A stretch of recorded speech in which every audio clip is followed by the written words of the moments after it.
If your mind is still carrying the day, replaying conversations, planning tomorrow, or refusing to slow down, tonight's stories are meant to help you put some of that weight down.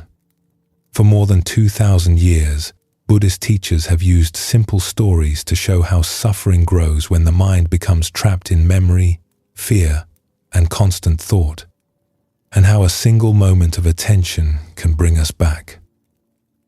Before we begin, feel free to share what time it is and where you're listening from. Tonight, we will explore teachings and stories that offer a practical path out of mental noise, returning to the present, listening to the body, and resting in the awareness that remains when thought begins to quiet.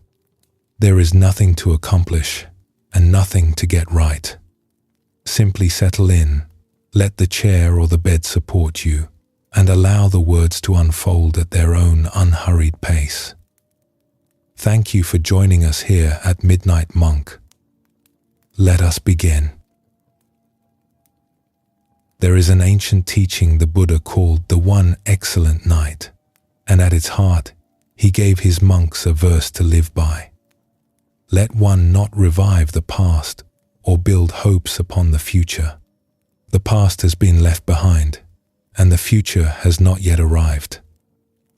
Instead, he said, see with clear eyes what is present, right here, as it arises. Of everything the Buddha taught about how to spend a human life, this may be the plainest instruction of all. And it makes the first question of a wise life something unexpected. The first question is never what should I do?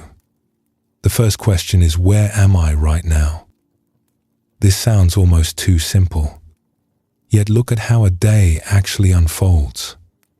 The hand reaches for the next task, while the mind is already on the one after it. Breakfast happens during a rehearsal of the morning meeting. The walk to work happens inside a replay of yesterday's conversation. The body moves through rooms and streets and hours that the mind never visits. Each moment becomes a springboard for the next one, and the next, and the next, so that a person can cross an entire day, and sometimes an entire year, without ever actually standing in it. There is a hum underneath that kind of living. A low, constant urgency that has no particular object. It says faster, it says next, it says soon, and it never says here. Most people carry that hum so continuously they no longer hear it, in the same way a person stops hearing the refrigerator in their own kitchen. Tonight begins with the teaching that answers it. Arriving comes first. Before anything can be done well, someone has to be present to do it. Long ago, in a green and mountainous land, there lived a provincial lord who could not rest inside his own success. He governed well enough. His storehouses were full, his roads were safe, and still a restlessness worked at him day and night. He had become convinced that his troubles came from 3 unanswered questions. If he only knew the right time to begin each thing, if he only knew which person mattered most, and if he only knew what the most important thing to do was, then he would never stumble again. He put these questions to his advisors. One told him to divide every day into a strict schedule and follow it without fail, for then every action would land at its proper time. Another told him the most important people were the learned ones, and another said the priests, and another said the strong. As for the most important thing to do, one said statecraft, one said worship, one said trade. Every answer was different, and every answer left the Lord exactly as restless as before. Then he heard of an old monk who lived deep in the forest beyond the last village, a man said to receive only ordinary people, and to own nothing but his hut and his garden. So the Lord, dressed in plain traveling clothes, left his attendants at the forest's edge and walked the last miles alone. He found the monk digging garden beds in front of his hut. The old man was thin, and his breath came hard, and each push of the spade cost him something. The Lord bowed and asked his 3 questions. The monk looked at him kindly, said nothing, and went back to digging. "You are tired," the Lord said after a while. "Give me the spade. Let me work while you rest and consider my questions." "Thank you," said the monk, and sat down in the shade. The Lord dug one bed, then another. When he paused, he repeated his questions. The monk only said, "You are resting now. Dig a little more, or let me take my turn." And so the afternoon passed, bed after bed, the Lord's fine hands blistering, the sun leaning slowly toward the hills. Something odd began to happen to him as he worked. The questions that had circled his mind for years grew fainter, and the smell of turned earth grew stronger. For the first time in as long as he could remember, he was exactly where he was. Toward evening, a man came stumbling up the forest path, exhausted, grey-faced, barely able to stand. The monk and the Lord helped him into the hut and laid him down. The Lord brought water, loosened the man's collar, and sat beside him through the night, giving him sips when he woke and covering him when he shivered. Near dawn, the stranger opened his eyes, looked at the Lord for a long moment, and began to weep. "You do not know me," he said, "but I know you.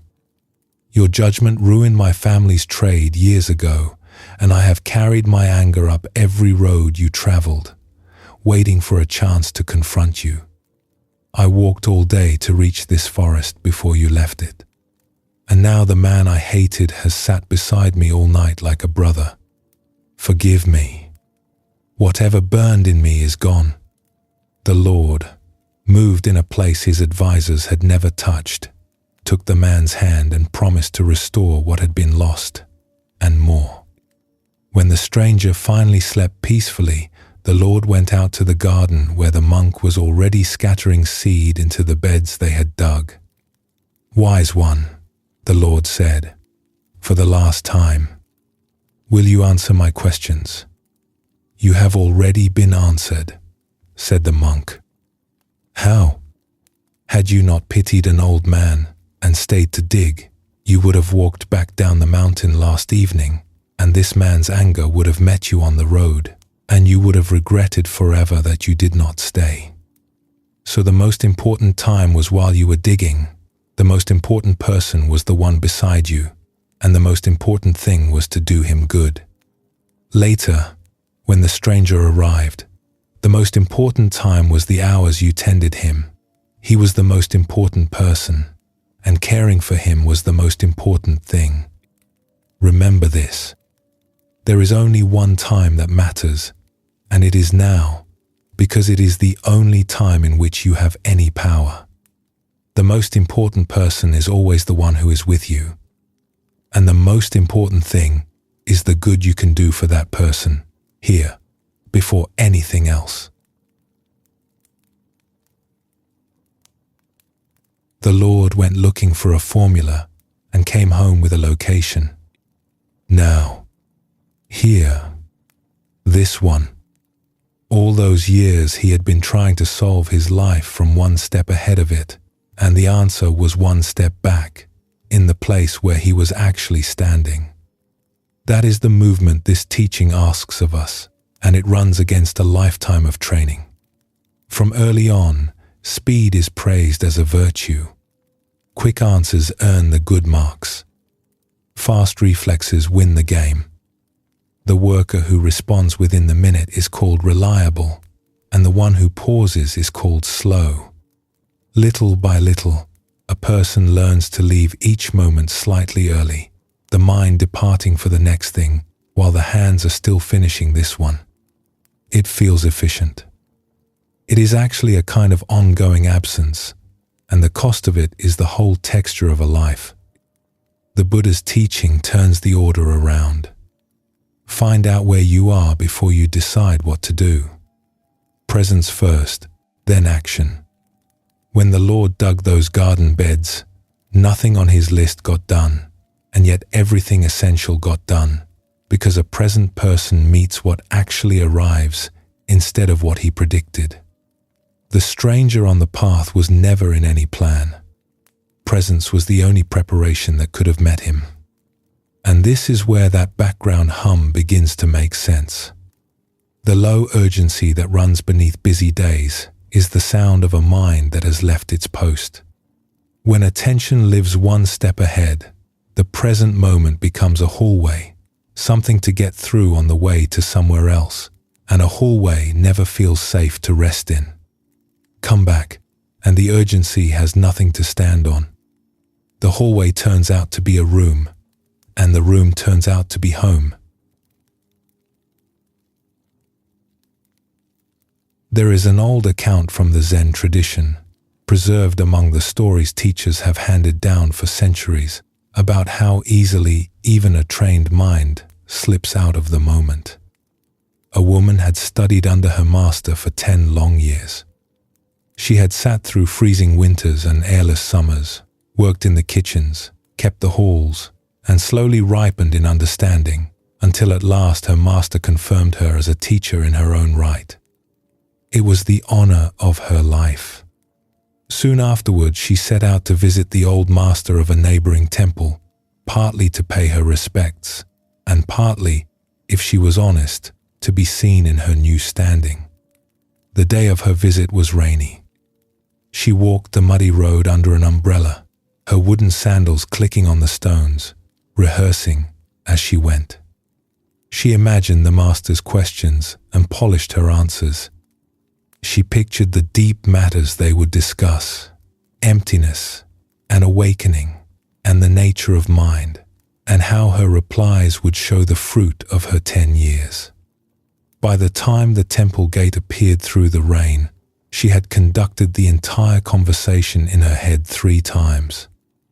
At the entrance, she set down her umbrella, stepped out of her sandals, and was shown in. The old master received her warmly and poured tea.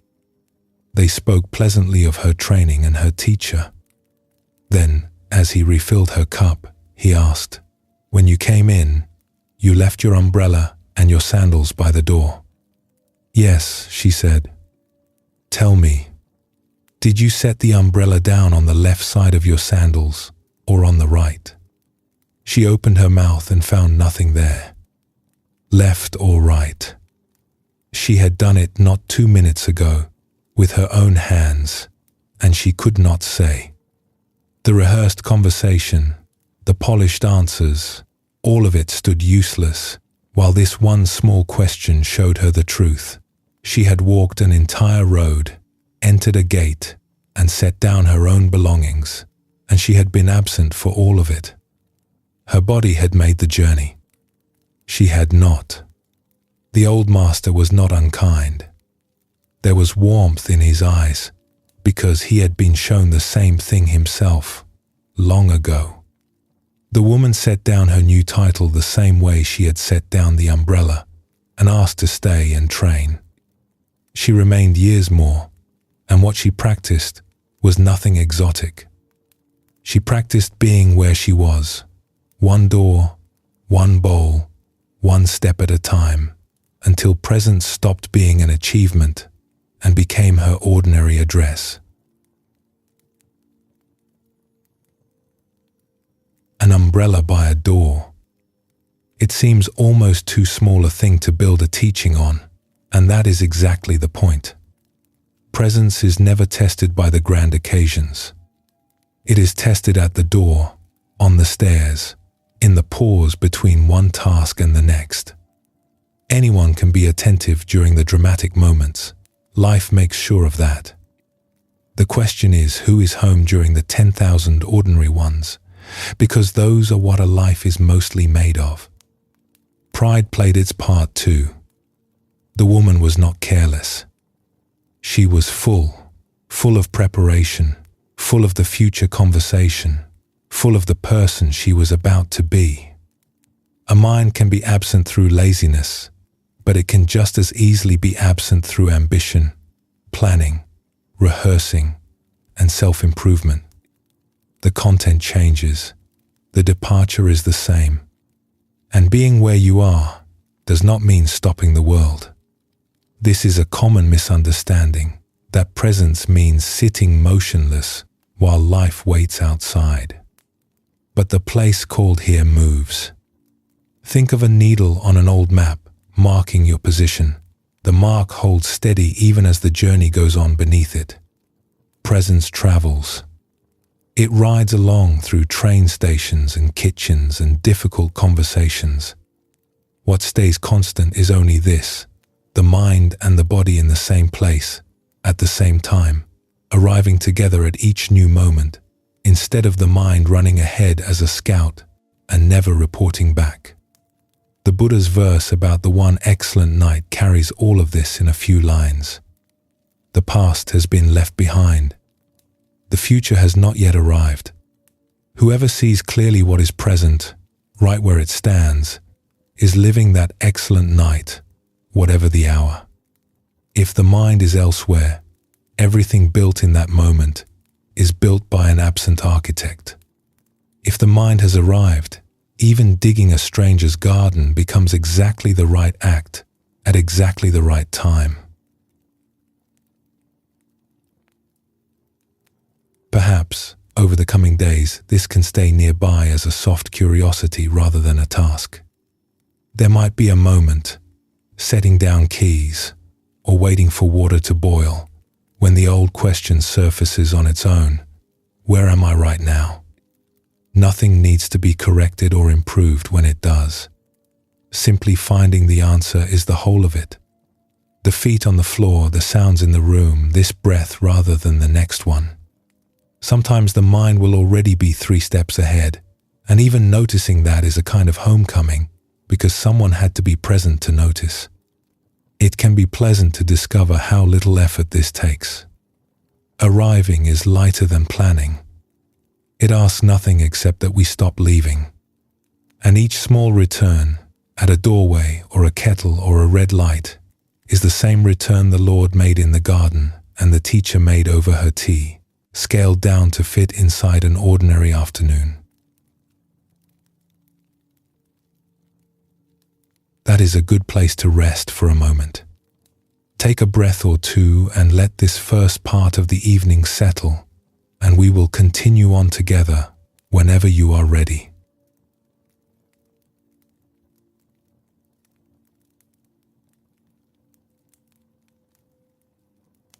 If arriving comes first, a fair question follows. Arrive where, exactly? The mind cannot land on a thought, since thoughts are the very things that carry it away. It needs somewhere solid. The Buddha gave a clear answer, and he gave it again and again across his teaching life. In the discourse on mindfulness of the body, he praised awareness resting in the body as a practice of great benefit, and said that whoever holds the body in mind holds the whole path within reach. The reason is practical. The body is the one part of us that never leaves the present. Thought roams freely across decades and continents, but the feet are always exactly where the feet are. The breath only ever happens now. So the body works like an anchor line running straight down into the present moment, and it does something more remarkable still. It reports. Long before the thinking mind has named a mood, the body has already registered it as sensation, as a tightening here, a churning there, a heaviness across the shoulders. The body always knows where you are, in every sense of those words. Learning to listen to it is one of the oldest skills in the tradition, and one of the kindest. This part of the journey is about that listening, and about a second discovery that follows from it. Steadiness in one body can settle turbulence in another, and steadiness in one region of ourselves can calm the rest. One of the legends handed down from the Buddha's lifetime paints a picture of what a settled presence can do. It is said to have happened in a great city of ancient India on a festival morning. The streets were full of stalls and banners, drummers and sellers, children weaving between the legs of adults. Through the middle of it all, a magnificent ceremonial elephant was being led toward the temple grounds, garlanded and painted for the celebration. Then the mourning grew too loud for her. A drum close to her ear, a banner cracking in the wind, voices on every side, and all of it at once became more than she cared to carry. She eased free of her handler and made her own way down the street, great and slow and unsettled, looking for a calm the festival could not offer. The story tells that the Buddha was in the city that morning, walking on his arms round with a few of his monks. He heard the commotion and saw the great elephant making her way up the clearing street. His monks urged him aside, and no one would have faulted him for stepping away. Only a fully awakened one, the tradition says, could remain at ease in such a moment, and this is precisely why the tale is told about the Buddha and about no one else. He did nothing dramatic.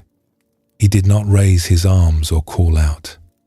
He stood softly in the road, completely at ease, and turned his whole heart toward the restless animal. The texts say he suffused her with loving kindness, the same boundless goodwill he extended to all beings, now gathered and offered to this one overwhelmed creature. Where everything else in that street was noise, his presence was stillness. Where every other body was tight, his was open. And she felt it. Her pace slowed. Her ears softened and came forward. A few paces from him she stopped altogether, her sides rising and falling, and then, as the whole street watched in silence, she lowered her trunk and knelt down in the road before him. The Buddha stepped close and laid his hand on her broad forehead, speaking to her in a low voice, and the last restlessness left her in long, easing waves. After a while she rose, calm again, and walked back the way she had come, past the wondering crowd, as peacefully as if returning from her morning bath. She was cared for, soothed, and led home, and the festival went on. No one had overpowered her. Nothing had been forced. One settled heart in the middle of an unsettled street had been enough, so the legend says, to change the weather of the whole day. The old tellers of this legend were never giving advice about elephants.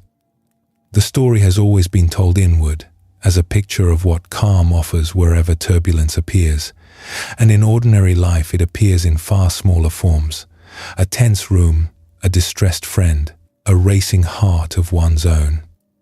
The lesson holds the same at every scale. Turbulence is rarely calmed by argument, because turbulence does not live in the part of us that follows arguments. It lives in the body, and the body listens to bodies. A steady hand resting on a shaking shoulder does more than an hour of reasonable advice, and everyone knows this from experience, on one side of that hand or the other. Calm is contagious in exactly the manner fear is contagious. The Buddha in that street was doing knowingly what a good friend does by instinct, offering his own steadiness as a place for another's distress to land. Here is the part that changes daily life. That same offering can happen within one person. Some region of you can be the steady hand, and some other region can be the shaking shoulder. To use this, it helps to know how distress actually shows up in the body, and the old teachers observed that it tends to arrive in three broad patterns, three kinds of inner weather. The first is constriction. Space disappears. The chest tightens, the throat narrows, the jaw sets, and everything feels pressed and urgent. The second is spinning. Energy scatters upward and outward. Thoughts whirl. The hands want to move. The eyes dart, and nothing can be held still long enough to see. The third is sinking.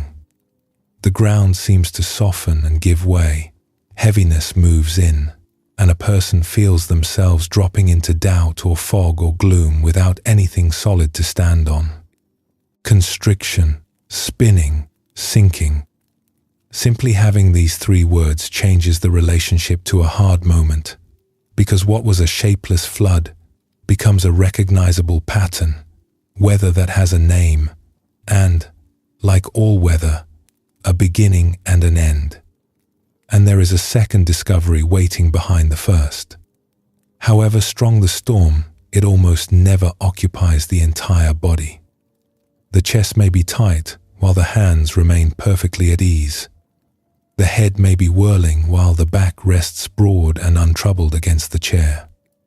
Somewhere in the landscape of the body there is nearly always a region where the weather is fine.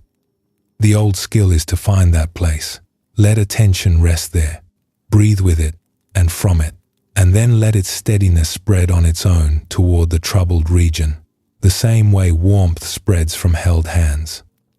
Health extends toward distress. The settled part becomes the Buddha standing in the road, and the restless part gets to kneel down and rest.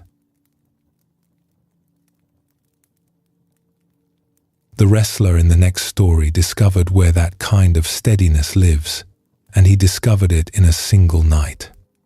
He was famous across his province, a mountain of a man, trained since boyhood in the ceremonial art of the ring. His name, given to him for his size and power, meant great waves. In the practice hall he was magnificent.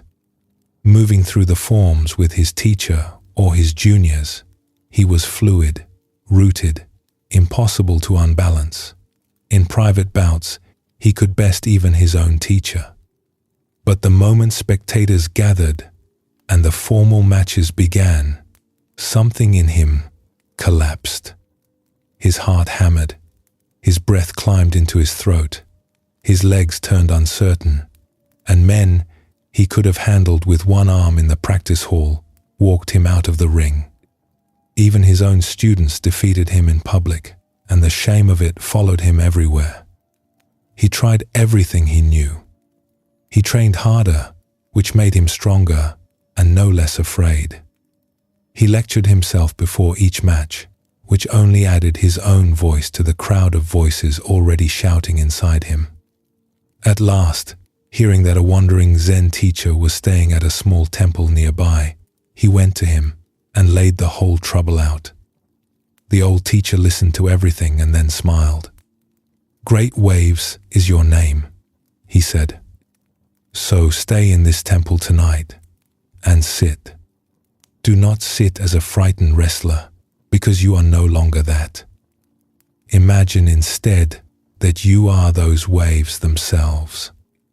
Enormous waves rolling in from the open sea, sweeping everything before them, swallowing everything in their path. Sit with that until it is no longer imagining. Do this, and no one in this land will be able to stand against you." Then he retired for the night and left the wrestler alone in the meditation hall. The big man lowered himself onto a cushion before the shrine and closed his eyes. At first, nothing came but the usual crowd of thoughts, his failures, his fears, the faces of the spectators. He kept returning to the image the teacher had given him. Waves. Slowly, as the night deepened, the picture began to gather feeling. He sensed a swell moving through his belly with the rhythm of his breath. The swell grew. By the middle of the night, the waves had become larger than any he had ever seen from shore, and they were no longer pictures in his head. He felt them rolling up through his whole body, through the floor, through the hall itself. They swept away the flowers standing in their vases. They rose over the altar until even the figure of the Buddha in the shrine was covered by the tide. Before dawn, there was no temple left at all, and no wrestler either, only the great sea, rising and falling, ebbing and returning, immense and utterly unbothered. When the teacher came in at first light, he found the big man still sitting, a faint smile on his face, steady as a headland. The old man patted his shoulder. "Now, nothing can disturb you," he said. You are those waves. You will sweep everything before you. That same day, the wrestler entered the formal matches he had dreaded for years. The crowd gathered, the ceremonies were performed, and where the pounding heart used to be, there was only the slow swell of the sea. He won that day. And from that day on, the story says, no one in the land could defeat him. The teacher never once addressed the wrestler's thoughts. He offered no arguments against fear, no reasons to be confident, because he understood that the fear had never lived at the level of reasons. It lived in the man's chest and legs and breath, so the cure had to be delivered there, in the body's own language, which is feeling and image and rhythm. One night of becoming the waves accomplished what years of self-lecturing could not, because the message finally arrived at the address where the problem lived. This is why the tradition returns so insistently to the body. Something changes the moment attention truly drops into physical sensation, into the weight of the hands, the pressure of the seat, the tide of the breath. The mental static thins almost at once. Half the whirl of thinking simply loses its audience, because so much of that whirl only continues while attention feeds it. An embodied mind is naturally quieter, the same person in the same circumstances, minus a whole layer of noise. And what remains becomes readable. Beneath the commentary, the body offers plain and honest reports, solid or shaky, open or clenched, rising or sinking. These simple tonal messages tell the truth about what is moving through us at any hour, and they tell it sooner and more accurately than the thinking mind, which can talk itself into anything. The wrestler found, beneath his frightened thoughts, a bodily sense vast enough to hold them. That sense had been available his entire life. The waves were not added to him that night. They were uncovered. In an ordinary week, this might live as nothing more than an occasional visit downward. Somewhere in the day, perhaps while sitting at a desk or standing at a window, attention might drift through the body as someone wanders through a house, just looking in on the rooms. Where is the weather fine right now? Maybe the hands, maybe the back, or the feet resting on the floor. Letting attention rest in that untroubled place for a few breaths, feeling how the breath touches it, is the whole visit. Nothing has to be fixed.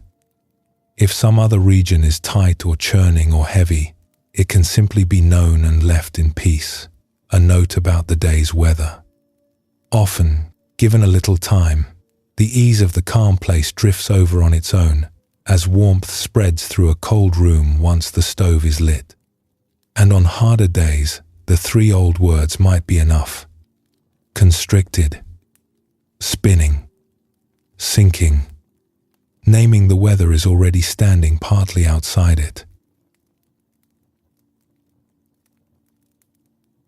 Let us pause here for a little while. There is no hurry. Rest with the breath for a moment or two, and when it feels right, the journey continues.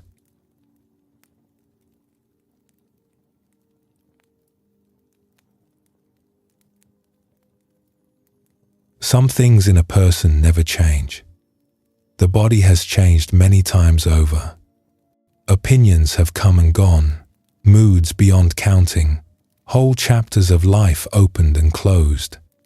Yet the simple sense of being here, aware, looking out at the world, is the same tonight as it was in childhood. Awareness itself has no age. The Buddha pointed straight at this. In the Udana, one of the earliest collections of his words, he made a startling declaration. There is, monks, an unborn, an unbecome, an unmade, an unconditioned. The words sound mysterious, but what they mean is simple. Everything we normally know was put together at some point. A house was built. A mood formed. An opinion took shape. The body itself was grown. And everything that gets put together eventually comes apart. The Buddha is saying that one thing in our experience was never put together at all. It never began. And whatever never began cannot wear out, cannot break, and cannot be lost. Because that is so, he said, real peace is possible. There is somewhere to stand that change cannot reach. He described the same thing from another side in the Anguttara Nikaya. Luminous, monks, is this mind, and it is defiled by visiting defilements. Put plainly, the mind is bright by nature, and its troubles are visitors. Worry arrives, stays a while, and leaves. Anger arrives, stays a while, and leaves. The brightness they visit never arrives and never leaves.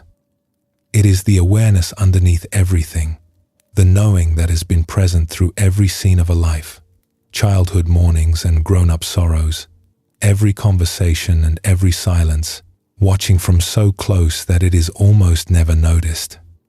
It is like the stars at midday, fully present, completely outshone. The sun climbs, the sky fills with light and business, and the stars go on shining exactly where they are, invisible only because something louder is happening in front of them. Evening proves it. As the daylight thins, the stars are revealed one by one, and no one believes they have just arrived. Everyone understands they were there all along. The teaching of this part of the journey is that awareness works the same way. It is never gained. It is only noticed whenever the light and noise die down enough. And the noticing, when it happens, does not feel like winning something new. It feels like coming home. The Surangama Sutra, one of the great scriptures of the Buddhist tradition, preserves a story the Buddha himself told to make this point. It is a strange little tale, and it is meant to be, because the mistake it describes is a strange one, and everyone makes it. In a city of ancient India, there lived a young woman who loved her bronze mirror. Every morning she would sit by the window, lift the polished disc, and take a long, happy look at her own face, the eyes, the brows, the line of the smile. It was a small daily pleasure, and there was no harm in it. Then came a morning when an odd idea took hold of her. She raised the mirror and, in a moment of confusion the story never fully explains, became convinced that the face she saw belonged to someone else, and that her own head had gone missing. She put her fingers to her cheeks and felt them, and still the idea would not let go. Bewildered, she went out into the lane and began asking, "My head, has anyone seen my head? It seems to have gone somewhere." The neighbors came out at the sound of this. An old fruit seller took her hands and said, "Child, your head is on your shoulders where it has always been. Look, I am looking straight at it." "You are teasing me," she said, quite sure of her idea, and moved on to the next street, and the next, asking everyone she met. Some chuckled, which she found unhelpful. Some reasoned with her patiently, which reached the odd idea no better than reasoning ever does. She searched through the day. Kind people walked with her. Sensible people explained things to her, and every kindness and every explanation slid off the same smooth conviction, because an idea that has settled in does not step aside for words. By evening she was tired and puzzled and no closer to her head than she had been at dawn, though it had travelled with her every step of the way, doing the very seeing with which she searched for it. At last an elderly neighbour, a woman she had trusted since childhood, sat down with her on a doorstep and asked for nothing.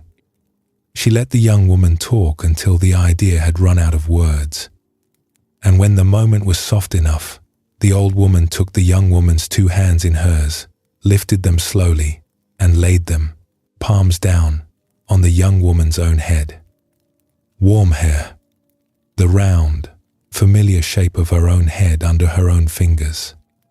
The truth arrived through touch in one instant, where a full day of explaining had failed.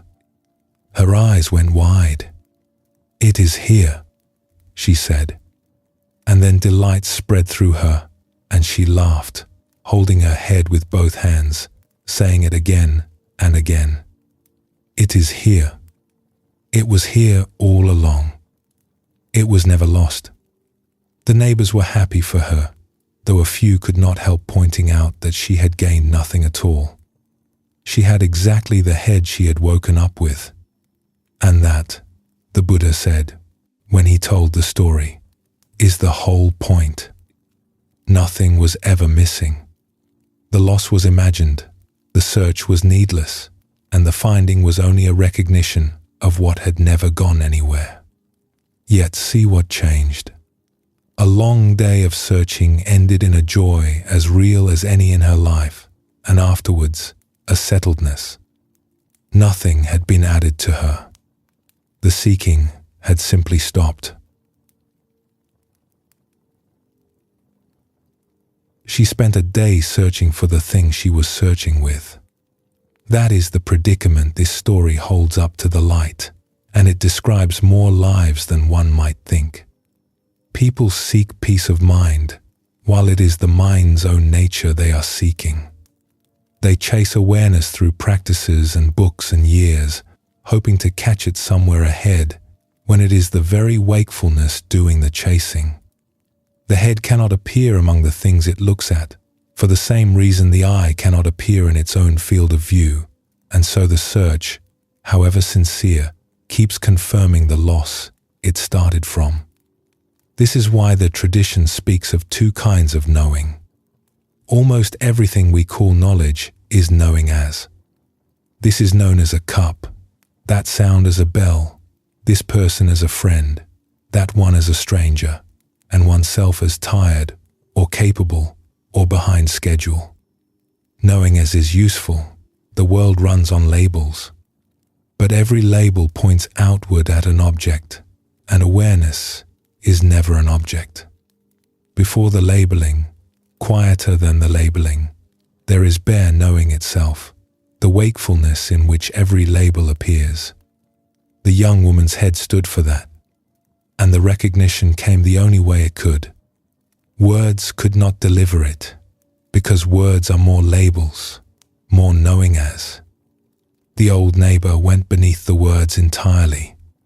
2 hands, placed on what was already there. Direct contact, and the seeking collapsed on the spot. The Buddha's word for the mind's nature was luminous. The visiting defilements, the worry and craving and confusion, are visitors precisely because they arrive and depart. What they visit does not arrive and does not depart, and this is what the Udana's strange language honors: unborn, unmade. Whatever never comes into being has no way to be destroyed and no way to be lost. It can only be overlooked, the daytime star. A story from the Zen tradition of old Japan carries the recognition one step further, and it belongs to one of the most beloved figures in that lineage's history, a woman remembered for a broken bucket. She began as a servant in a mountain convent, a woman of humble birth who could neither read nor write, hired to haul water, cook rice, and scrub floors. Watching the nuns at their sitting practice, she felt a longing she could not name. One day she gathered her courage and approached the eldest nun. "Venerable one," she said, bowing low, "I am of low birth. I cannot read the scriptures, and I must work from dark to dark. Is there any chance for someone like me to find the way of the Buddha?" The old nun's face opened with delight. "My dear, this is wonderful news," she said. "In the Buddha's way there are no ranks. There is nothing you lack. Every person is complete just as they are. The only task is to hold the wish to awaken and to care tenderly for all beings. You need no letters for that. Turn your attention to the source of your own thoughts and watch. Your buckets and your floors will do perfectly well as a training hall. The servant took the instruction into her bones. Year after year, she practiced through her chores. Attention gathered while the rice boiled, while the cloth moved over the boards, while the well rope ran through her hands. It was faithful work, and it bore a strange fruit. The harder she strained toward awakening, the further off it seemed to stand, always one more effort away, glimpsed like a reflection that ripples whenever you reach for it. Her favorite hour was the night water run. She would carry the old wooden pail, its worn staves bound together with strips of bamboo, down the path to the spring and back, and on clear nights the full moon would ride in the water she carried, trembling and silver, so lovely that she sometimes walked more slowly just to keep it there. The pail was ancient.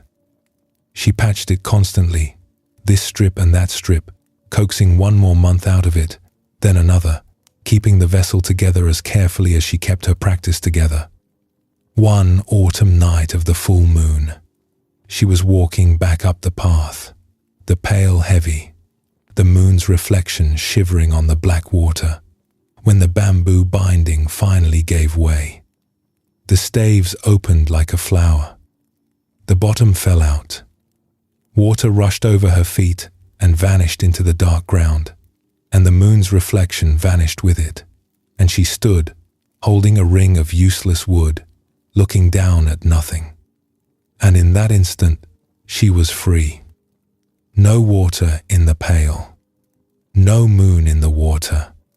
She lifted her face, and there above the pines hung the moon itself, whole, radiant, needing no vessel and no surface, exactly where it had been through all her years of tending its reflection. Everything she had been carrying so carefully, the effort, the striving, the patched-together practice, lay in pieces at her feet, and what remained needed no carrying at all. She went on to become a great teacher, one of the first women to lead in her tradition, and the account of that night was passed from teacher to student down the centuries. The servant, the broken bucket, and the moon that was never in the water to begin with. For years she loved a reflection, and the reflection was lovely, and it was doing what reflections do, pointing, faithfully, at something real. Her patched bucket held her images of the goal, her ideas about awakening, her sense of getting somewhere. None of that was wasted. The reflection kept her walking the path at night. But a reflection can hold a person captive precisely because it is almost the real thing. And the moon itself asked nothing of her. It required no pail, no water, no patching, no effort. It only required that she look up, and looking up became possible the moment the vessel quit. The old teachers sometimes compared practice to clearing a desk. The papers on the desk, the restlessness and doubt and wanting, are moved aside, sheet by sheet. And then one day the desk is clear, and what is discovered underneath was never produced by the clearing. The wood was there before the papers came. Stillness works like this. Meditation and calm do not manufacture awareness. They lower the daylight, and the stars come out on their own schedule, revealed, never created. When people describe such moments, across centuries and across traditions, one word returns again and again: home. Of course, they say. This. It was always this. And that word is precise. Arriving home is unlike arriving anywhere new. There is recognition in it, the deep body recognition of a place that was yours before you left. What is found was never absent, only the finder was. And something practical comes with the recognition. A person who has glimpsed the moon directly carries a little space afterwards, a thin margin between themselves and whatever the day brings. Events still land, but they land in something wider than they are. The nerve endings still fire, but there is room between them now. Life stops happening right at the edge of the skin. This can stay in daily life in a very small way, with no effort attached. Now and then, in the middle of anything, it is possible to notice that experience is being noticed. Sounds are being heard, something is doing the hearing. Thoughts are passing, something is aware of their passing. That something cannot be caught or examined, and there is no need to try, since every attempt is just the young woman walking down another lane. It is enough to feel, for a heartbeat, that the light by which the whole day is seen has been on since morning and has never once flickered. Perhaps at dusk sometime, watching the first star come through the fading blue, the whole teaching will be there in the sky, needing no words at all. Take a moment here to rest and let all of this settle.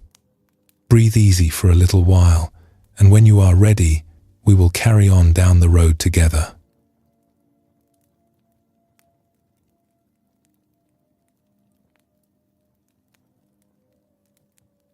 When the Buddha gave his very first teaching in a deer park near an ancient city, he did something unexpected. He did not begin with bliss, or with heaven, or with promises. He began with a diagnosis. He said that ordinary life carries a persistent ache in it. The old word for it is dukkha, and it covers everything from open suffering to the faint dissatisfaction that runs along under even a good day. It was an honest doctor's opening. Before anything can be healed, someone has to say plainly what hurts. Most of us respond to that ache in a different way. We pad it. When something in life feels off, the usual move is to add a layer of comfort on top. A purchase, a plan, a change of scenery, a busier schedule, a new resolution. Each layer helps for a little while, and then the ache comes back, faintly, through all the padding, and we add another layer. It is like the old fairy tale of the traveler who could feel a single dried pea through a tall stack of mattresses. More mattresses were never going to solve that problem. The pea was still down there.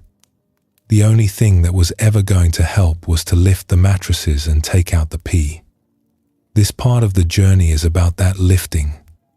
The Buddha called it investigation, and he named it one of the factors of awakening, the willingness to look under the padding and find the small, real thing at the bottom.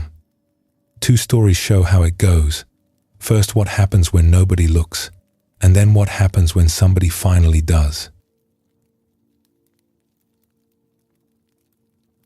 In the foothills below a mountain village, a young monk once set out to live as simply as a person can live. His teacher had trained him well and trusted him, so the young man bowed, took his bowl and his robe and one spare robe, and settled into an abandoned hut, a mile beyond the last houses. His days were clean and empty, alms in the morning, practice through the afternoon, the wind in the pines at night. He was, he told himself, a man who needed nothing. Then the mice found his spare robe. He came back from the village one morning to find the folded cloth gnawed at the edges, threads pulled everywhere. He carried it to the village, and the villagers, who were fond of him, gave him another. Within the week the mice had been at that one too. "This cannot go on," said an old farmer when the monk mentioned it. "Who can keep giving you robes? Do one thing. Keep a cat. The mice will move out the day she moves in." It was sensible advice. The monk took in a small grey cat, and the mice were gone almost at once. But now the cat needed milk, and so his morning round grew. Arms for himself, milk for the cat. After some weeks, a village woman laughed kindly and said, "Every day you beg milk for that cat. Do one thing. Keep a cow. Then you will have milk for her and for yourself besides." That was sensible too. A generous family lent him a cow, and the begging for milk ended. But a cow must eat, and now the monk was asking the villagers for straw. "Brother," said the headman, scratching his chin, "there is good fallow land around your hut. Do one thing. Plant it, and you will have straw of your own and grain besides." So the monk borrowed tools. He cleared the land and planted it, and the land, being good, produced. Now there was a harvest to cut and store, so a shed went up beside the hut, and then a second one. At harvest time he hired 2 young men from the village to help, and then kept them on, because there was always something.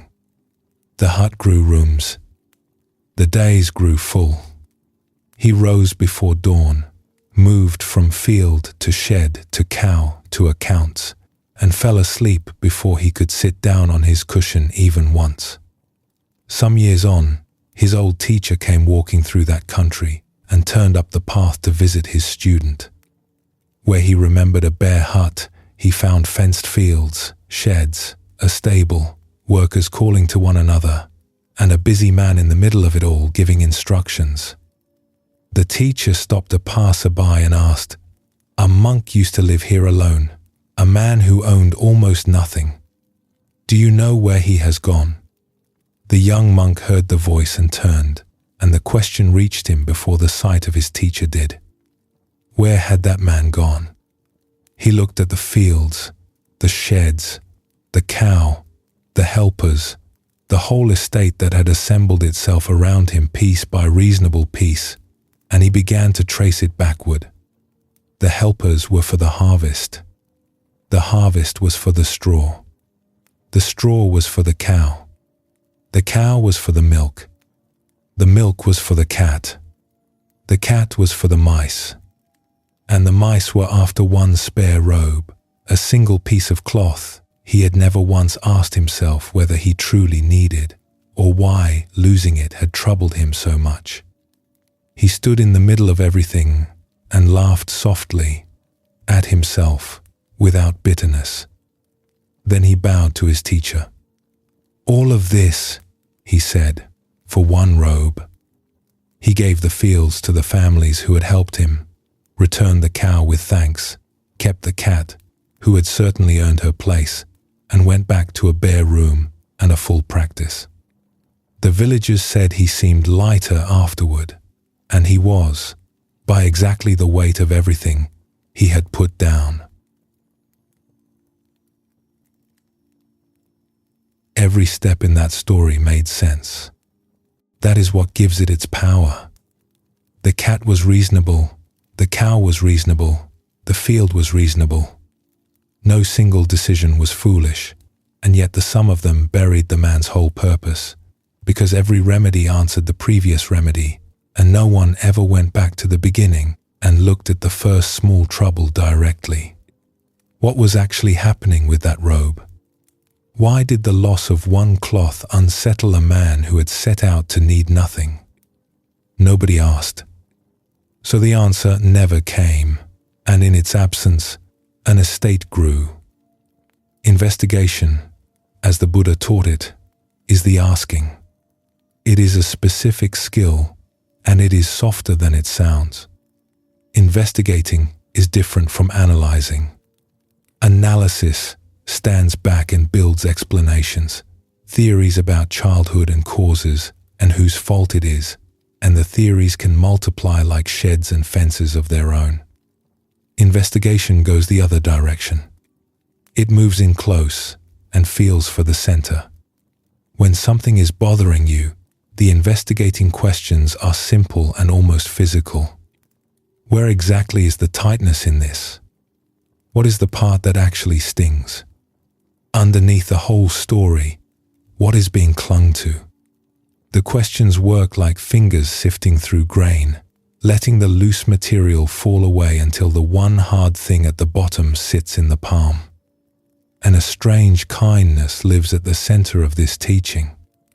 What sits at the bottom is usually small. Whole complicated situations, arrangements as elaborate as the monk's farm, often rest on something the size of a pea. One fear that was never looked at, one want that was never named. Left alone in the dark, that small thing organizes everything above it. Brought into the open, it turns out to be manageable after all, and the structures built on top of it begin to loosen on their own, with no one dismantling them, simply because their reason for standing has been removed. The Jataka tales, the old stories of the Buddha's earlier lives, include one about exactly this, and it is told about a sound. In a wide forest near the Western Ocean, so the tale goes, there lived a hare of a worried disposition. One warm afternoon he lay drowsing in the shade beneath a young palm at the foot of a fruit tree, and as he drifted, a thought floated through him. If this earth were ever to break apart, whatever would become of me? And at that precise moment, a ripe fruit dropped from the tree above and struck a broad palm leaf with a deep, hollow thump. The hare did not look up. The thought and the sound arrived together and sealed themselves into one certainty: the earth is breaking apart.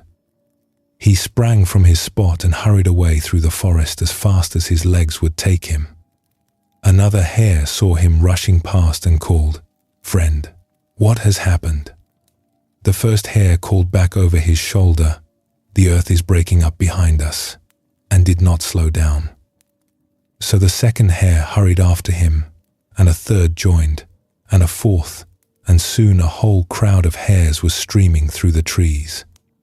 The deer saw the hares and joined them, and the boars joined the deer, and the buffalo joined the boars, and by late afternoon, animals of every size were hurrying together through the forest, all carrying the same news, and none of them had seen anything at all.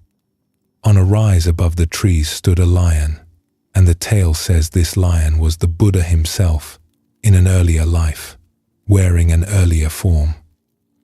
He watched the forest emptying below him and understood at once that if no one asked a question, this whole river of animals would run itself to exhaustion. So he came down the slope, placed himself calmly in their path, and let out one great, steady call. The sound rolled over the crowd, and out of pure respect for it, everyone stopped. "Where are you all going?" the lion asked. "The earth is breaking apart behind us," the animals answered together. "Who saw it breaking?" The buffalo said they had heard it from the boars. The boars had heard it from the deer. The deer had heard it from the hares. And the hares all turned and looked at one small hare near the back, who wished very much at that moment to be elsewhere. "Come," said the lion, kindly enough. "Show me the place." He set the small hare on his own broad back, since the little one's legs were trembling with tiredness, and carried him back through the forest to the fruit tree. The hare would go no closer than the edge of the clearing. "There," he said, "that is where the earth began to break." The lion walked in alone. He looked at the pressed grass where the hare had been resting. He looked at the palm leaf beside it, and on the leaf, round and ripe, and entirely innocent, lay the fallen fruit. He looked up at the branch it had dropped from. Then he carried the hare back to the waiting crowd and told them what he had found: one fruit, one leaf, one thump. The animals looked at one another, and something between laughter and relief moved through the whole gathering, and by evening every one of them was back grazing in their old places, under a sky that had never once threatened to fall. The lion did the one thing no one else in the forest had thought to do. He traced the trouble to its source. Every animal in that crowd was running on borrowed information, each one trusting the fear of the one beside it, and the chain of borrowing led back and back until it ended at a single sound that nobody had examined. This is how untraced trouble behaves, in forests and in minds alike. A vague dread borrowed from an old thought, passed along from one hour to the next, gathers company as it goes, until an entire inner life is hurrying somewhere and cannot say why. And here, the Buddha's opening diagnosis shows its real character, because naming the ache was never pessimism. A physician who names an illness is not being gloomy, she is being useful, since a named thing can be treated, and a vague thing can only be feared. The Buddha's teaching on dukkha works the same way. Yes, there is an ache running through ordinary life, and it has a source, and the source can be found, and found things lose most of their power. The fruit on the leaf was real. The breaking earth was not. Investigation is how the difference gets discovered, and everything that was piled on top of the untraced sound, all the running, all the mattresses, all the sheds and fences, comes down on its own once the small true thing has finally been seen. In daily life, this can be as light as a single unhurried question. Some evening, when a mood has settled in, or a worry keeps circling, there might be a moment to wonder, with no pressure behind it, what the P under this particular mattress might be. Where does it actually sit? What is the smallest true thing at the bottom of it? There is no need to dig or to answer right away. The question itself does most of the work, the same as the lion's calm walk back through the trees, and whatever is found can simply be looked at kindly. The pressed grass, the leaf, the harmless fruit. Often nothing dramatic follows. A tightness names itself, and merely being named eases a little. That small easing is the whole practice, repeated over a lifetime, at whatever pace a life allows. Here is another natural place to rest. Let the shoulders drop, take an easy breath or two, and when you feel ready to walk on, the road will be right where we left it.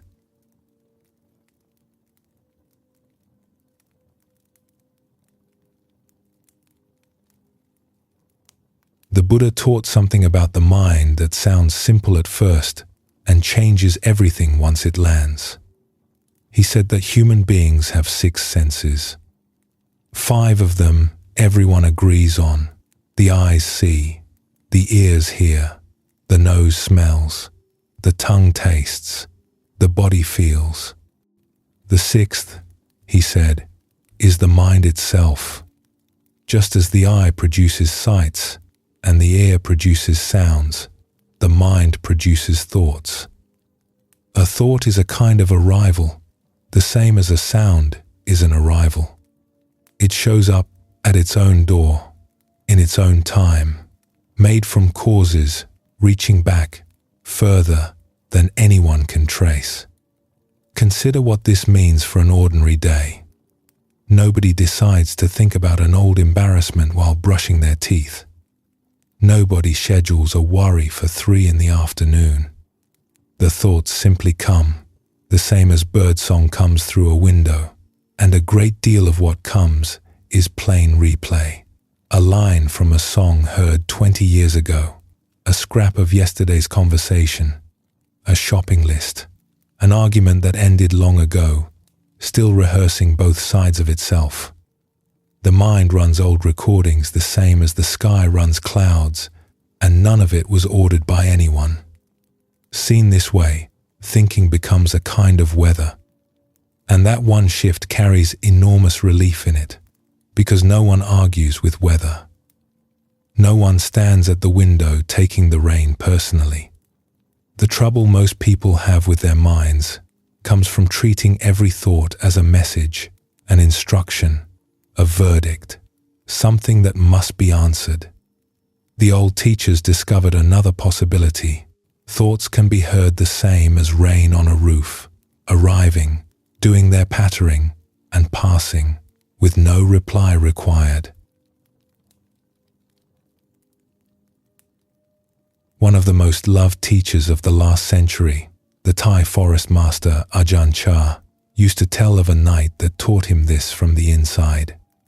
As a young monk, he had gone off to practice alone, staying in a small hut in the forest, a little way above a village.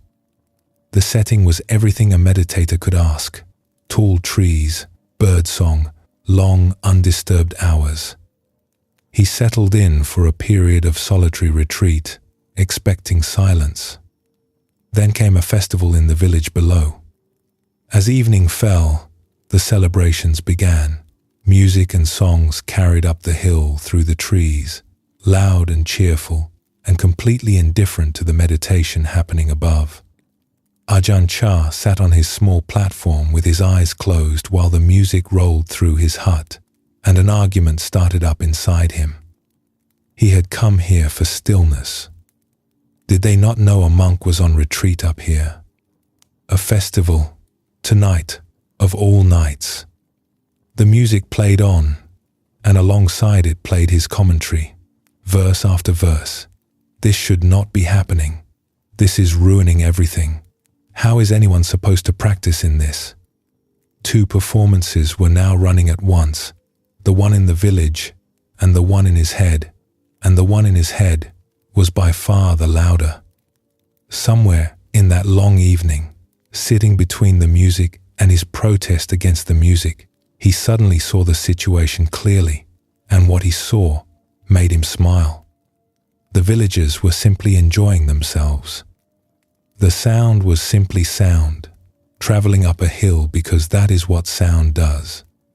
All the suffering of the evening was being manufactured in one place only, in the hut, by the monk, in the space between the music and his demand that it stop.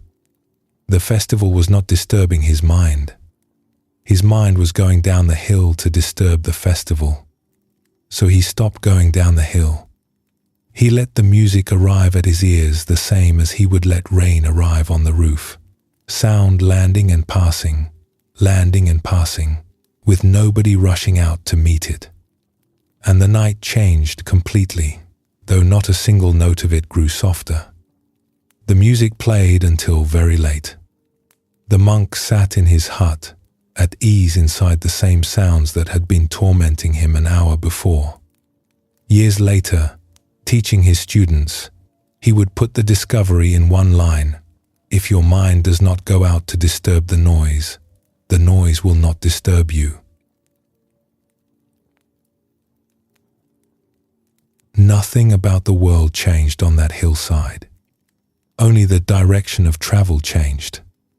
That is what makes this account echo in the life of anyone who has ever lain awake, resenting a barking dog, a dripping tap, or a thought that would not stop repeating. The disturbance was never really in the dog, or the tap, or the thought. It lived in the going out, in the mind leaving its seat again and again to wrestle with the arrival, demanding it be otherwise. The moment the wrestling stops, the sound is still there, and the problem mostly is not. And what holds for sounds holds exactly for thinking, because in the Buddha's map, they are the same kind of event. A worry arriving in the mind and a dog barking in the distance are both arrivals at a sense door. Neither asks permission. Neither carries any obligation. The worry will do what the barking does, continue for a while, then trail off, provided nobody keeps going out to argue with it, because arguing with a thought feeds it the one thing that keeps it alive, which is attention. Heard like rain, thoughts finish on their own. Wrestled with, they can last for years.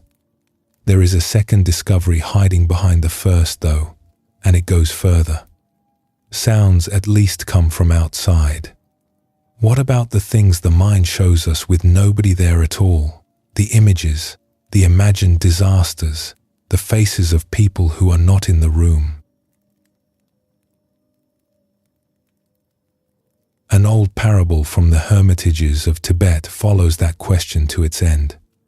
It is a teaching tale rather than a report, and it contains one moment that could never happen outside a story. That moment is where the lesson lives.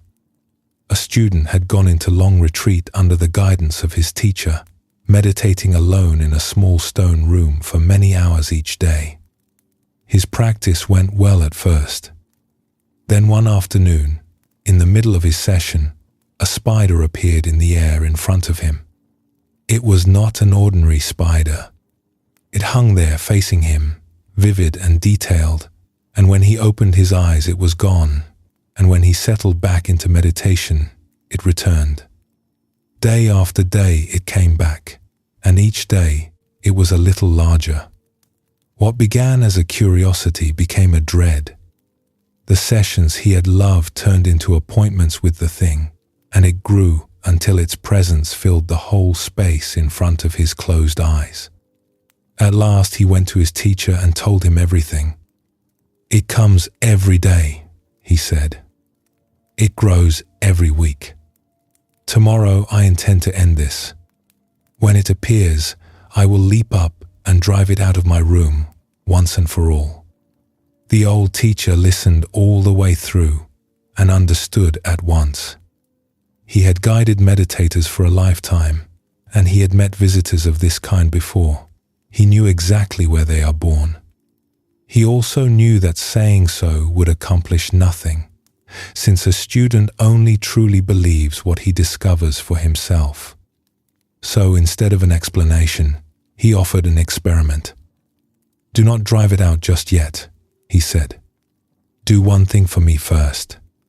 Take a piece of chalk into your session. When the spider appears, do nothing except reach out, very calmly, and draw a cross on its belly. Then come back and tell me how it went." The student was puzzled, but he trusted the old man. The next day he sat, and in time the spider appeared as always, vast and close. His heart pounded, but he kept his seat. He took up the chalk, reached slowly toward the creature, and drew one careful white cross on its underside.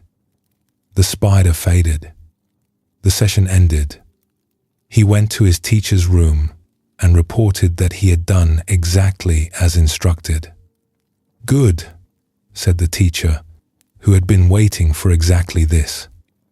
"Now stand up and lift your shirt and look down." The student lifted his shirt. There, drawn in white chalk on his own belly, was the cross. This is the moment that could never happen outside a story, and it is the reason the story exists, because it shows in one image what the teacher had known from the first telling. Whatever the student reached toward out there, he was reaching toward himself. He stood looking at it for a long time. The teacher let the silence do most of the teaching, then said what hardly needed saying. The spider had never been in the room. It had come from him, been fed by him, grown large on his own dread of it, and every plan to fight it had been a plan to fight himself. Had he leapt up to drive it out, he would have found nothing to drive. From that day the spider had no career left. It returned once or twice, thinner and smaller, and then it stopped coming, since nothing feeds an apparition less than being recognized as one. The chalk cross stays with people because everyone carries a version of that spider. It may not hang in the air. More often, it takes the shape of a catastrophe the mind screens every night, a conversation replayed with sharper lines each round, a picture of some future failure so detailed it feels like a memory. These productions loom and grow with every viewing and feel utterly external, as if they were news arriving from somewhere rather than scenes being generated in the projection room of one's own head. The chalk mark is the discovery that ends the loop. The mark made on the monster turns up on one's own belly. Made things. House productions. Real in the sense that rain is real and carrying exactly as much authority. And authority is the right word for what changes. Nothing in this teaching says thoughts should stop, and they will not stop. The mind will produce thoughts as long as the ear produces hearing. What drains away is their command. A thought that says everything is ruined used to be read as a verdict from a judge. Heard as weather, it becomes one more announcement from an organ doing its job, no more binding than a cloud is binding. The content can still be checked when checking is useful. What ends is the automatic obedience, the reflex that treated every mental arrival as either an order or an emergency. The mind keeps its voice. It loses its gavel. This is also a mercy in an age that pours more into people's heads than any age before it. The streams of news and messages and opinions land on the same sixth sense door, join the same inner weather, and replay the same as the old songs do. The skill is identical at every scale. Let it land. Let it patter. Go out to meet none of it, and much of it finishes quietly on its own. There may be an evening this week when this can be tried in the smallest way, lying somewhere comfortable while the mind does its usual broadcasting. Instead of following any single thought out the door, it is possible to listen to the whole stream the same as listening to rain, a patter of words and pictures, some old, some new, none of it requiring a response. Perhaps a worry arrives.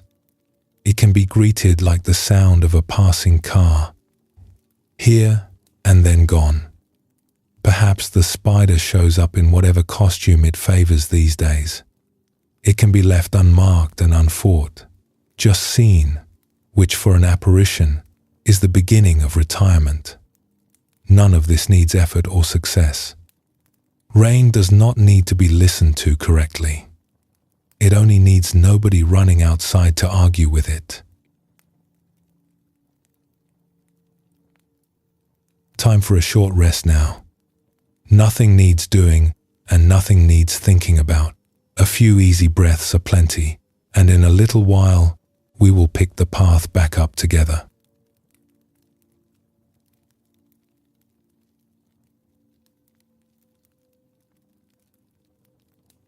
The Buddha taught that experience does not arrive whole. It gets assembled, moment by moment, in stages, and one of the stages he pointed to most often is perception. The step where raw experience receives its meaning. The eyes deliver color and shape. Perception says, that is a door. The ears deliver sound. Perception says, that is my neighbor's voice, and she sounds annoyed. The process is so fast and so constant that its results feel like plain fact. It takes a teaching as old as the Buddha's to point out that a great deal of what we call the world is actually our own labeling at work. A single day shows it at work. By evening, the thousands of moments a day contained have been pressed into a single felt summary.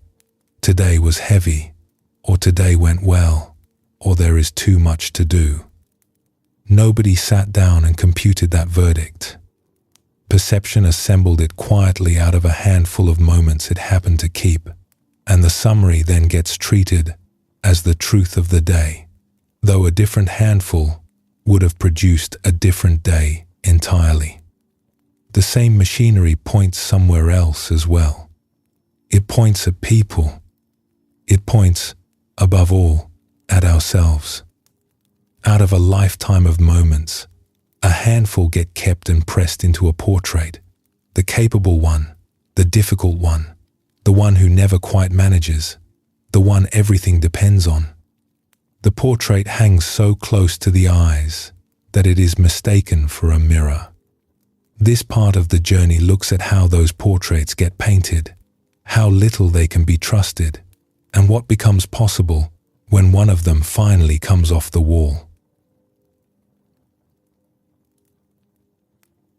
Where two roads met below a mountain town, an old farmer woman worked a field beside the crossing, and because of where she hoed, she met everyone who came and went. One hot morning, a traveler came up the road from the south, dusty and out of sorts, and stopped at her fence. "Old mother," he said, "I have left the town back there for good, and I am going on to the town ahead. Tell me, since you live between them, what are the people like in the town ahead?" The farmer leaned on her hoe and looked at him a while. "What were they like in the town you have left?" she asked. The traveler's face darkened. "Small-minded and cold," he said. 10 years I lived there, and they never once made a place for me. Neighbors who watch and gossip and lend nothing. I was glad to see the last of it, and I hope the road ahead treats me better." The old woman nodded slowly and took up her hoe again. "I am sorry to say it," she said, "but I think you will find the people in the next town much the same." The traveler sighed, as if he had expected no better from the world, thanked her without warmth, and walked on. The farmer worked through the middle of the day, and the shadows had begun to lean the other way when a second traveler came up the same road, a woman with a bundle on her back, who stopped at the same fence and asked for a drink of water. The farmer brought the ladle, and the traveler drank and looked down the road ahead. "Perhaps you can tell me, grandmother," she said. "I am moving to the town ahead, and I know nobody in it. What are the people like there?" The farmer asked her the same question in return. "What were they like in the place you have left?" The traveler's face softened all at once. "That is the hard part of going," she said. "They were good people. Not perfect, heaven knows, but when my roof failed, 3 neighbors were on it by noon, and when I was ill one winter, soup appeared at my door for a month, and no one would say who sent it. Leaving them is the price of this move, and it is a steep one." The old woman smiled and refilled the ladle. "Then let me set your mind at rest," she said. "I think you will find the people in the next town much the same." The second traveler thanked her and walked on with a lighter step, and the farmer went back to her rows, having told both of them the exact truth. She was never describing the town. The town was the one thing she said nothing about.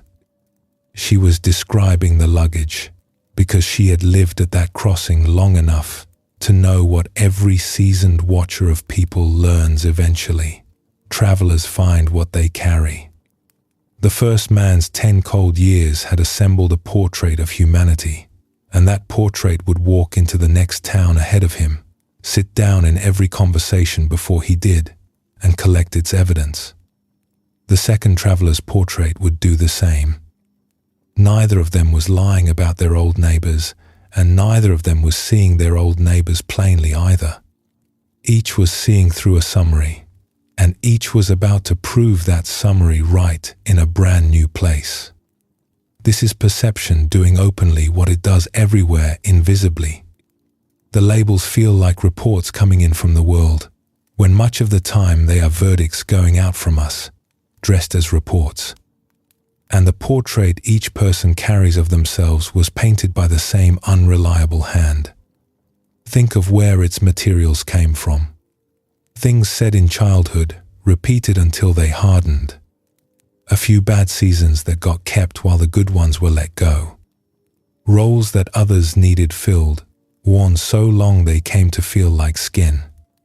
The portrait is a collage of old moments and other people's needs, and yet it is consulted every morning as if it were a mirror with perfect glass. Here is one measure of how loose its grip on truth really is. No 2 people in your life hold the same picture of you. and it is close to certain that nobody on earth perceives you the harsh, specific way you perceive yourself. Everyone else is working from a different handful of kept moments. The prosecutor's file exists in exactly one courtroom, and what follows from that is simple. A portrait painted by accident can be questioned. Sometimes it can even be outgrown. There is a tale from the forests of ancient India about a tiger who did not know he was one. In a monsoon season long ago, the rivers rose and moved through the low country, and when the waters settled, a tiger cub found himself alone on a strange bank, far from anything he knew. He was very young. He wandered crying through the wet grass until a herd of goats came grazing along the hillside, and the goats, being kind in the way of mothers everywhere, gathered him in. A nanny goat nursed him beside her own kids. The herd made room, and the cub, knowing nothing else, became, in every way he could manage, a goat. He learned to bleat after a fashion. He grazed, though the grass never sat well in him. He walked with his head low, kept to the middle of the herd, and startled when the others startled. As he grew large, far larger than any goat around him, and this embarrassed him, so he stooped to seem smaller. Some mornings, a strange restlessness would rise in his chest, a rumble wanting to happen, and he would swallow it down, ashamed, because no one else in the herd had rumbles. He assumed something was wrong with him. On the whole, he was loved, and on the whole, he was miserable in a low, constant manner he had no words for, since the only life he could imagine was the one whose shape did not fit him. One evening, at the edge of the grazing ground, an old tiger came out of the tree line. The herd moved off in a hurry, and the young one moved with them, bleating like the rest. The old tiger stood amazed. Then he crossed the ground in a few long strides and came round in front of the youngster, who dropped his head and trembled and tried his best to look like a goat. "What is this?" said the old tiger in a voice like far-off thunder. "Why do you bleat? Why do you graze? What are you doing in the middle of a herd of goats?" "Please," said the young one, in the goat speech he knew, "I am a goat. I am only a very large and rather wrong goat." The old tiger looked at him for a long moment, and something in his eyes turned from amazement into a great patience. "Come with me," he said. "There is something you have never seen." He led the young one down through the trees to a pool that lay flat and still in the dusk, holding the last light of the sky. "Look into the water," said the old tiger, and stood beside him at the edge. The young one looked. Two faces looked back, the same golden eyes, the same striped brows, the same broad muzzles, one old, one young, side by side, unmistakably kin. The young one stared for a long time. Then he backed away from the water, shaking his head. "It cannot be," he said. "I have been a goat all my life." "Then we will take our time," said the old tiger. And they did. Night after night the old one stayed near the grazing grounds and taught the youngster the things no goat could have taught him. He taught him to stop stooping, to let his full height stand. He taught him to breathe low and slow, down in the belly where the strange rumble lived, and to stop swallowing what rose there. He walked him back to the pool in different lights, morning and dusk, and under the moon, until the face in the water stopped being a stranger's. The young one returned to the herd between lessons, and the goats, to their lasting credit, loved him exactly as before. Then came a dawn at the pool, when the young tiger breathed down into his belly as he had been taught, and the old rumble rose, and this time he did not swallow it. It came up through his chest and out across the water, deep and rolling and completely his own, a sound no goat had ever made, and no goat needed to fear, the plain voice of what he was. The birds lifted from the trees. The old tiger stood beside him, saying nothing, because nothing needed saying. The young one looked at his own face in the trembling water and finally believed it. He had never been a wrong goat. He had been a right tiger the whole time, wearing a story that was never his. He stayed gentle with the herd all his days, the tale says, and grateful to them always. What changed was only this: he stopped stooping, and the rumble in his chest stopped being a flaw. Nobody in that story lied to him. The goats never deceived the cub. They simply raised him inside the only description they had, and he did the honest thing children do with descriptions, which is believe them. Told and shown 1,000 times what he was, he became it so thoroughly that his own reflection looked like a mistake, and his own voice felt like a defect. That is how installed portraits work. They are not usually painted by malice.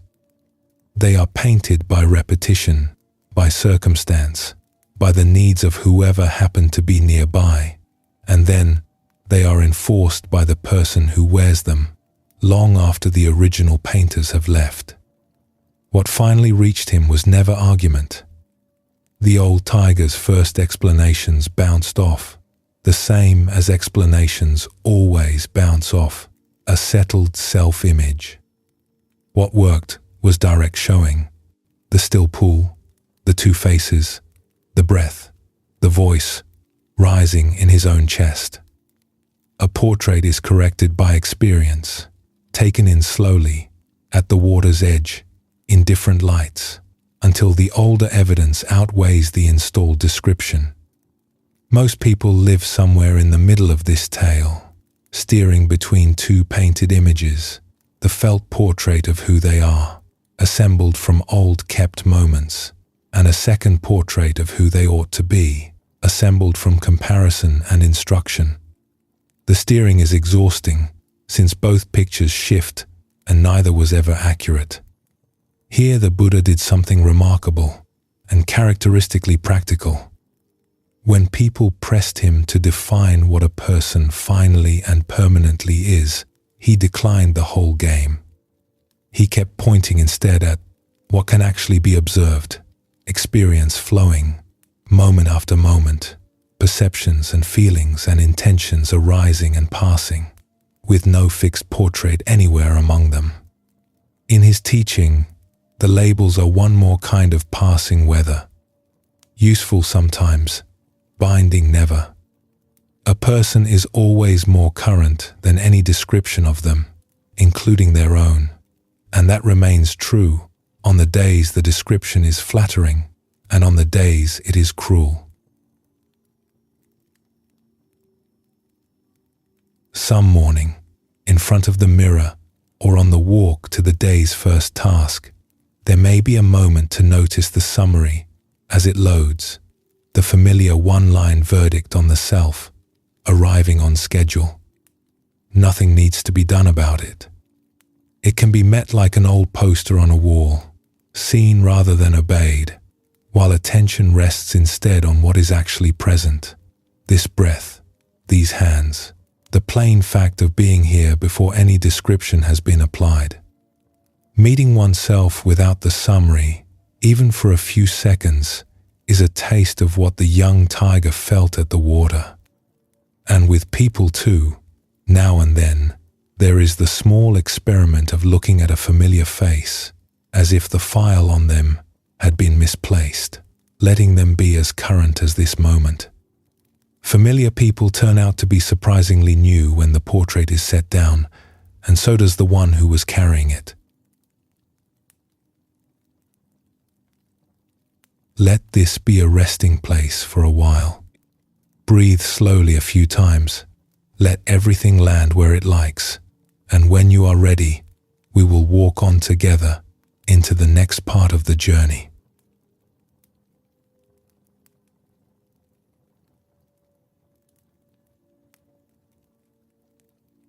There is a saying in the Zen tradition, old enough that nobody can date it, about a teacher who points at the moon. The finger is useful. Without it, the student might look everywhere except up. And the finger is never the moon. Trouble only begins when someone falls in love with the finger, studies the finger, argues about the finger, and forgets there was ever anything in the sky. The saying is usually applied to teachings, and it applies just as well to something closer, the images we carry of ourselves. Because nobody walks through life without such images. Everyone holds some picture of who they are, and usually a second picture of who they are trying to become. The reliable one, the seeker, the strong one, the person who will finally get organized this year. The last part of the journey looked at how untrustworthy those portraits are, painted by accident, out of kept moments and old voices. But here the teaching takes a turn that surprises people, because the old masters never said to throw the images away. They said something more practical. An image of yourself is a tool, the same as the pointing finger. The only question that matters about it is what it does. Does this picture, when held, gather your better intentions, lift your energy, and move you toward kindness? Then use it gratefully. Does it drain and diminish you? Then set it down, because it was never a fact in the first place. Neither the flattering images nor the harsh ones are true. Some of them are useful, held that way, lightly, as tokens rather than truths.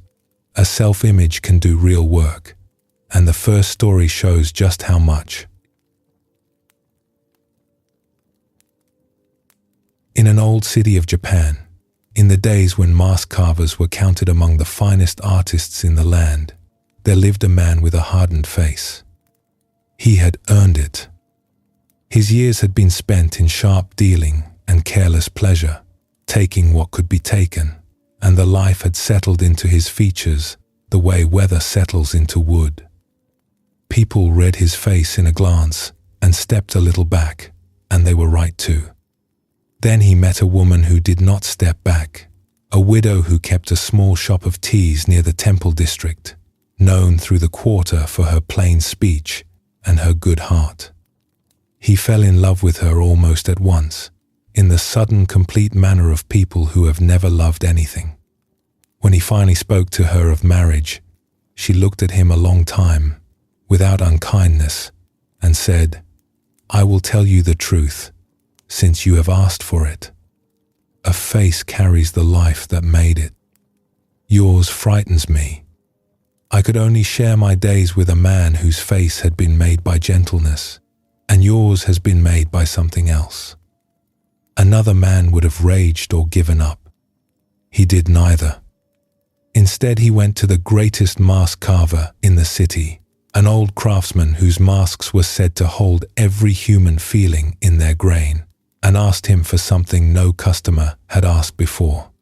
A mask of a truly good man, a face shaped by decades of patience and kindness, made so fine and so thin that it could be worn day and night and never be seen as a mask at all. The old carver studied him. "I can carve it," he said at last. "But understand what you are buying. A face like that makes promises. Every person who sees it will expect the man behind it. You will have to keep its promises all day long, every day, or it will be seen through in a week.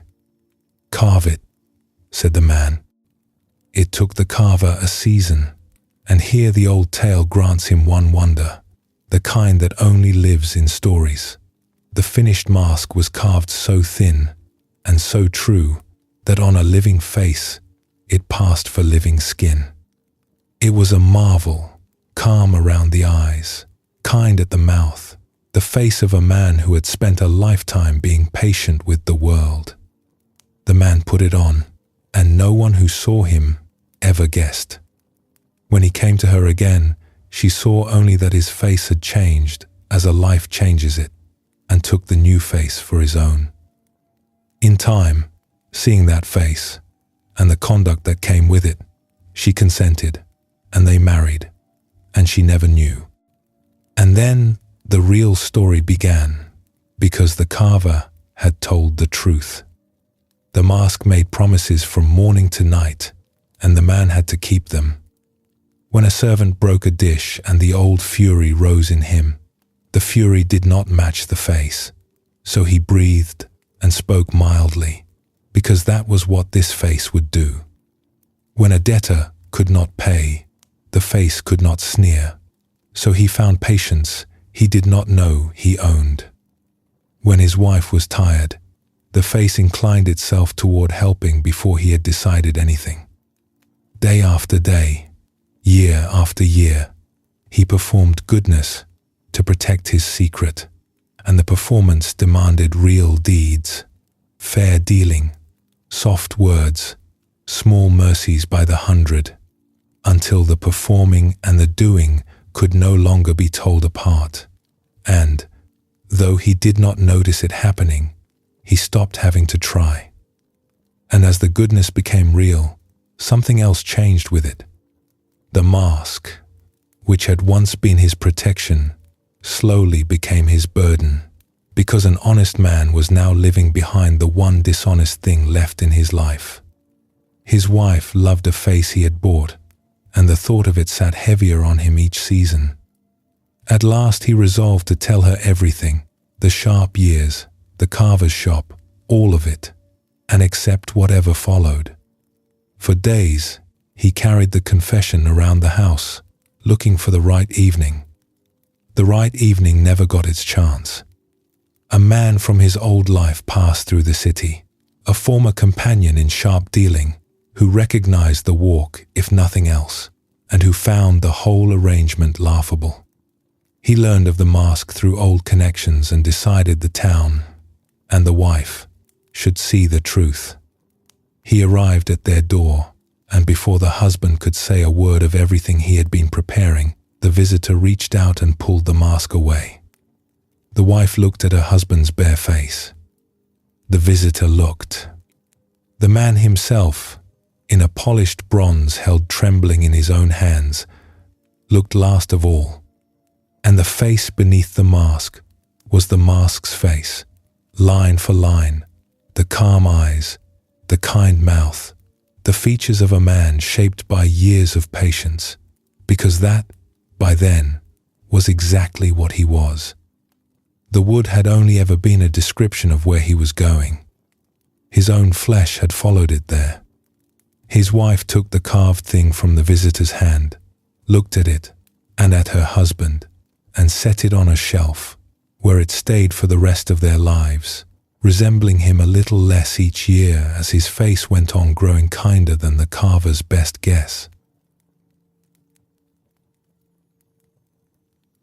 The mask was a token, and the man used it exactly as tokens are meant to be used. He did not believe it. A mask cannot be believed, since the wearer knows better than anyone that it is wood. What he did was serve it. He let the image set the standard, and then he did, hour by hour, the 1,000 small deeds required to keep the image honest, and the deeds were real even while the face was not. That is the entire secret of skillful self-images told in a single tale. The picture does no work by being admired. It works by being answered, daily, in conduct, until the person and the picture meet. The Buddha built this principle into the heart of his path. He taught his followers the practice of recollection, deliberately calling to mind the qualities of awakened beings, of great teachers, of generosity itself, and holding those images close. He was under no illusion that an image is the reality. He prescribed them anyway, because he understood what they do to intention. A mind that keeps good company, even imagined good company, leans toward the good, the same as a plant leans toward a window. So the tradition has never been shy about tokens. The seeker, the healer, the steady one, the spiritual friend. Pictures like these are lent to students in every generation, on one condition, always the same condition. Hold it lightly. Use the finger and remember the moon. The moment an image hardens from a tool into an identity, it stops lifting and starts weighing, and then even a beautiful image becomes one more mattress on the pile, which raises the other half of the skill. Tokens must be liftable, and that means they must also be settable down. Some images serve a season of life and then finish their work, and knowing when a robe is done is as important as knowing when to put it on. The next account is about that half, and it really happened. Some 16 centuries ago in China, there lived a poet whose name is still spoken with affection, Tao Yuanming. He came from a family of scholars and officials, and so the robe of office was laid out for him from birth. He put it on as a young man because families must eat, and he served, on and off, for 13 years, a capable administrator by every account, and a quietly miserable one. The work meant ceremony, flattery, the endless managing of superiors, and through all of it he carried a plain knowledge that never left him alone. The robe fit the position, and it did not fit the man. What the man loved was farmland, pine trees, his own gate, chrysanthemums, wine with neighbors, and the writing of poems.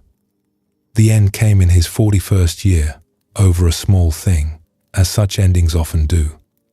He was serving as magistrate of a country district, barely 80 days into the post, when word arrived that an inspector was coming, a minor official, self-important, and Tao Yuanming's clerks hurried in to coach him. He must tie his sash correctly, receive the man with bows, flatter him properly, for this was how the game was played. He listened, and something in him finished. He is remembered as sighing and saying that he could not bend his back to a petty man for 5 pecks of rice, which was a magistrate's salary in grain. That same day, he untied the ribbon that held his seal of office, laid the seal down, and left. He wrote about the journey home, and the writing glows, even at 16 centuries distance. The boat rocking lightly on the current, his gown moving in the wind, the eagerness of asking travelers how far the road still was, resenting the slowness of the dawn light. And then arrival, the paths of his garden already half wild, but the pines still there, and the chrysanthemums still there. He wrote that in his little house he could be at ease, though it was barely big enough for his knees, because for years he had made his heart a servant of his career, and that service was over. He never held office again. He farmed with his own hands, which cost him comfort and gave him back his mornings. He grew his chrysanthemums by the eastern fence and looked up at the southern mountains, drank wine when there was wine, wrote poems about beans and weeds and rain, and became, in time, the founder of a whole tradition of poetry about ordinary rural life, loved by centuries of readers who never had to meet a single inspector because he refused to bow to one. The rank he set down that day is remembered by no one. The man who set it down is remembered by everyone. Nothing was wrong with the robe of office. Other men wore it honorably their whole lives, and the world needs magistrates. The robe was wrong for him, and he had known it for 13 years. And here is the part of his story that reaches into ordinary lives. Knowing was not the hard part. Leaving was. A role worn long enough acquires weight that has nothing to do with whether it fits. Salary, expectation, the family's pride, the simple fact that everyone has always known you in it. Tao Yuan Ming's sigh over 5 pecks of rice was 13 years arriving at once. And the tale of the mask and the tale of the seal are one teaching wearing 2 costumes. The mask lifted a man toward a better nature. The seal pressed a man away from his own, and each was handled rightly, the one by faithful wearing, the other by being laid on a table. The measure was identical both times. What does this image do to the person inside it? Everyone alive is wearing several robes at any moment. Parent, professional, helper, the strong one, the responsible one. And most of them were received, rather than chosen, handed over by families and workplaces and chance. The robes are not the problem. Held lightly, they organize love and effort. The parent robe gets a tired person up at night. The helper robe carries soup across the street. The weight arrives only when a robe is mistaken for skin, when the role must be maintained at any cost, because without it, who would one even be? Tao Yuan Ming answered that question with the rest of his life. Under the robe there had been a person all along, and the person had his own shape, and the shape was good. Over an ordinary week, this might surface as a small noticing here and there. Somewhere between waking and sleep, one of the day's robes will be going on. The work self, the family self, the capable public face, and there can be a brief, friendly check, the kind given to actual clothing. Does this lift, or does it weigh today? No robe has to be changed on the spot. Simply feeling the difference between wearing a role and being worn by it is the skill, and it grows on its own. And now and then the other side may offer itself, some image that once served, the tireless one, the person who never needs help, quietly asking whether its season is done. It can be thanked, honestly, for the work it did. Tokens deserve gratitude. They just never deserve worship. This is a fine spot to rest for a moment. A slow breath or two, nothing more, and whenever it suits you, we will keep walking together.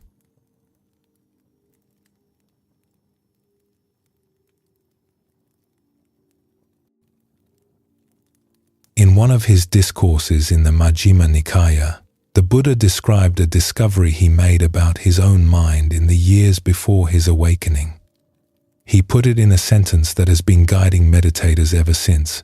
Whatever a person frequently thinks and ponders upon, that becomes the inclination of the mind. Thought by thought, the mind lays down its own paths.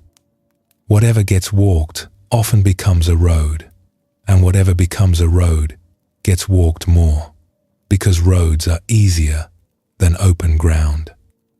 He meant it as encouragement, since wholesome thoughts build wholesome roads. But the sentence cuts both ways, and everyone eventually meets the other edge. It usually arrives as a strange feeling of familiarity. A person finds themselves in a difficult situation, at a new job, in a new friendship, in a new town, and something about it is oddly recognizable. The circumstances are different, the faces are different, and yet here they are again, the one carrying more than their share, or the one left out, or the one whose plans always collapse at the same stage. It happened 5 years ago in another place with other people. It happened before that too. And a suspicion begins to form that is uncomfortable and valuable in equal measure. Perhaps the situation is not repeating. Perhaps it is being performed. A pattern of intention, rehearsed for years, has been staging the same play in every theater it enters, and the person at the center has been playing their role so long that the role has come to feel like their very self. This part of the journey is about those rehearsed lives, how to recognize one, and how much tenderness the recognition deserves. In a mountain village along an old traveling road, there stood a guest house that had been kept by the same family for generations, and everyone for a day's walk in any direction knew who truly kept it: the grandmother. She had run the place for 50 years. She rose before the fires were lit and slept after the last lamp was out. She kept the accounts, chose the vegetables, mended the linens, remembered which travelers could not eat millet and which room leaked in the spring rains. Her grown children worked the guest house too, and her grandchildren, all of them capable, and it made no difference. Whatever any hand reached for, her hand was already on it. She was loved, and she was tired in a manner that had gone past tiredness into something like weather, permanent and unremarked. If anyone told her to rest, and everyone did, she had the same answer, worn smooth as a stairstone: I will rest when everything is done. Everything was never done. She had arranged her life so that it could not be. One autumn, a traveling nun stopped at the guest house for a few nights on her way between temples. She was an old woman herself, unhurried, with the kind of eyes that notice things without hunting for them.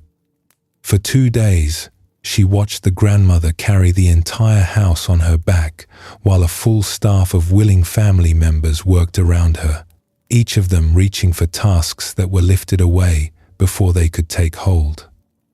On the 3rd evening, as the grandmother poured her tea, the nun asked her to sit a moment, and to everyone's astonishment, she did, on the very edge of the bench, like someone who intends to stand again at once. They spoke of small things, the road, the coming cold. Then the nun said, "You carry everyone in this house. The travelers, the children, the accounts, the roof. It is beautifully done. May I ask one thing?" "Of course," said the grandmother. "Who carries you?" The grandmother opened her mouth with an answer ready, because she had an answer ready for everything, and found that this one was not there. "There is no need for anyone to carry me," she said at last. "I manage." "Yes," said the nun, and drank her tea, and asked nothing further. But the question did not leave with the nun's departure 2 days later. It followed the grandmother around the way a small dog follows, at her heels, through the kitchen, the linen room, the accounts. She began, for the first time in 50 years, to watch herself work, and what she saw startled her. Her daughter reached for the kettle. The grandmother's hand arrived first, out of nothing that could be called necessity. Her grandson began the evening sweeping. She took the broom from him with a word about his other chores, and there were no other chores. Again and again she watched her own hands lift labor out of hands that were perfectly ready for it, and she began to understand that the load she had carried for 50 years was one she had gathered as much as one she had been given. Somewhere far back, being the one who carried everything had become who she was, and the household had long ago learned its part in her play, offering, being refused, and letting her. Nothing dramatic followed. She was 80. 50 years of road does not close overnight. But one evening in early winter, with the lamps lit and the guests fed, she walked out to the front step and sat down on it, fully, as people sit who intend to stay, and did nothing at all for the space of 10 long breaths. Inside, the kettle boiled and someone else poured it. Plates moved. A guest laughed. Her granddaughter's voice settled a question about tomorrow's market. The house ran. It had known how for years, waiting with great patience for her to find out. She sat on the step in the cold, clean air, breathing, carrying nothing, and to her own surprise there was no emptiness in it anywhere. From then on, the family said, the step at lamplight was hers, 10 breaths most nights, sometimes 20, and the guest house was none the worse, and she was something the village had not seen in decades, which was rested. She was never once insincere. Everything she carried out of love, and it all genuinely needed doing. The tale would be simpler and poorer if she had been a martyr performing for credit. The rehearsal ran deeper than that. Somewhere in a hard early year, carrying everything had been necessary, and she had been equal to it, and the pattern had saved the house. Then the hard year ended and the pattern stayed, as patterns do, promoted from an emergency measure to an identity. 50 years later, she was still meeting a crisis that had been over for decades, and everyone around her had been drafted into the production, the ones who never help, in a house full of people who were never allowed to. This is how rehearsed lives are built, and the materials deserve respect, because they are almost always old strengths. The person who carries everything was once genuinely needed. The one always braced for disappointment was once genuinely disappointed. The pattern earned its place, and then it outstayed the world it was made for, and the mind, following the Buddha's law of frequent thoughts, kept paving the roads smoother every year.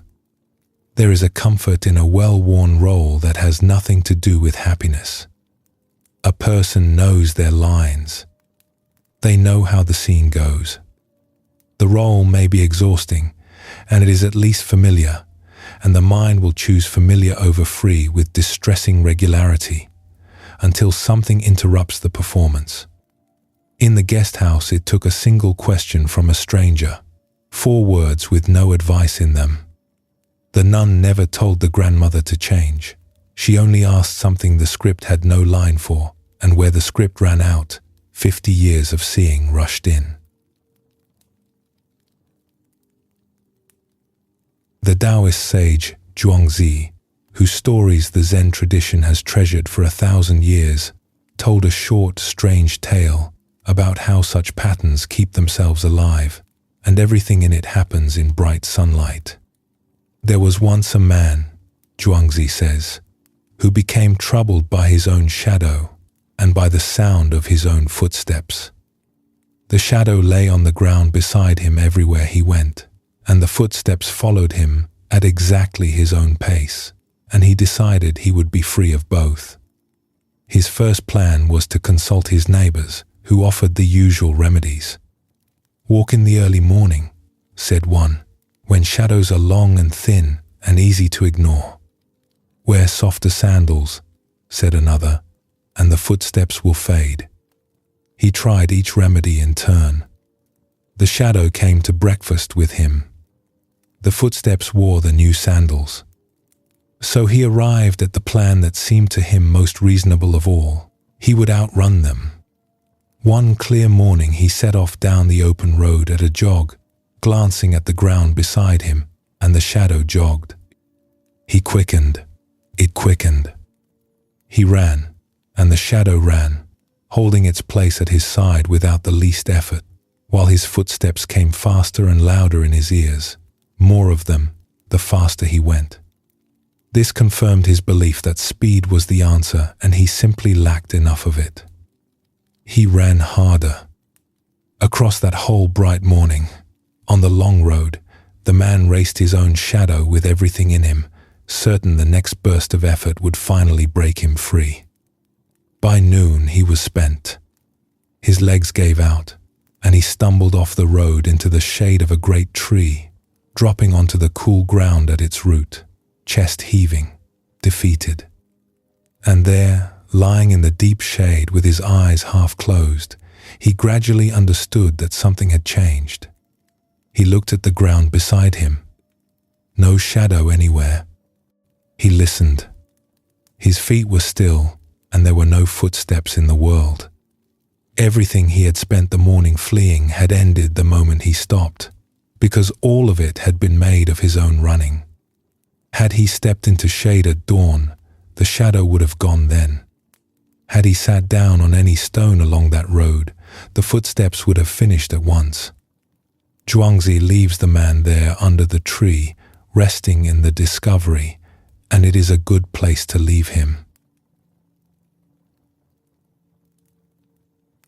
The shadow never chased the man. That is the hinge the whole tale turns on. It only ever kept pace, because it was his. It had no life, no speed, and no intentions, except the ones his own movement lent it, moment by moment. And every remedy he tried was a form of more movement, which is why every remedy fed the thing it fought. Rehearsed patterns work on precisely this arrangement. The old narrative, the one who must carry everything, the one bound to be let down, the one always behind, has no engine of its own. It runs on being run. Each performance of the role lends it another day of life, just as each stride lent the shadow another stride, and even the struggling against it is usually one more performance, effortful, familiar, and shaped exactly like the script. Which is why the tradition's counsel here sounds so mild for the size of the problem. See the pattern. That is the instruction, nearly the whole of it. In the shade of the tree, the man did nothing to his shadow. He only stopped supplying it. On the guest house step, the grandmother waged no war on 50 years of habit.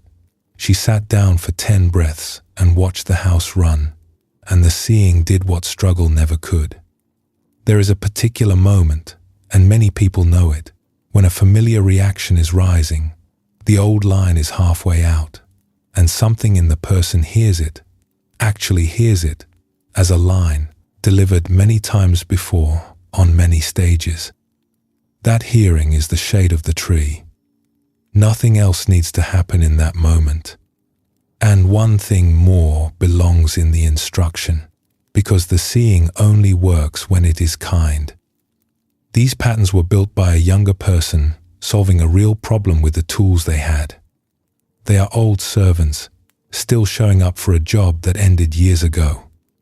They can be seen, thanked, and given fewer and fewer shifts, and condemnation only puts them back on payroll, since fighting a shadow is running. In the flow of ordinary days, this asks for nothing except the occasional flicker of recognition. Some moment will come, in a kitchen or a meeting or mid-sentence on the phone, when a response arrives feeling deeply familiar, worn smooth from use. It can simply be noticed as familiar, like an old song on the radio, without analysis and without blame. Perhaps a small inner nod. This one again, my old companion. Nothing needs changing in that moment. The noticing is the whole event. And once in a while, where it feels natural, there may be room for one unscripted breath before the old line gets delivered, a brief sitting on the step while the house proves it can pour its own tea. Whatever happens after that breath is fine either way. Take a little rest here now. Let the breath come and go easily for a moment or two, and when it feels right, we will continue on down the road together.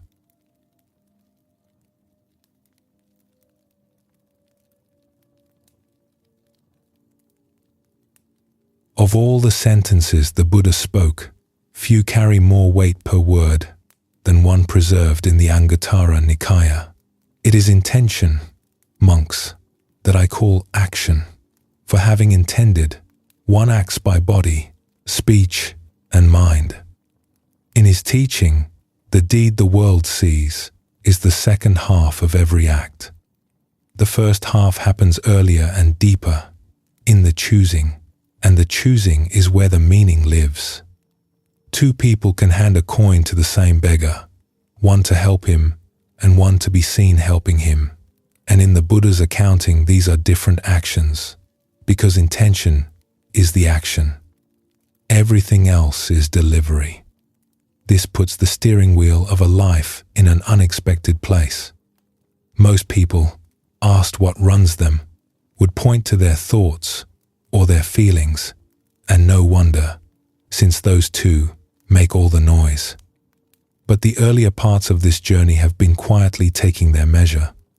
Thoughts, it turned out, are arrivals, weather at a sense door, servants at best, and random replay much of the time. Feelings are the coloring and the lighting, the mood the whole stage is bathed in. Neither one is the driver. Beneath both, less noisy than either, runs the current of intention, the ongoing choosing that leans a person this way and that.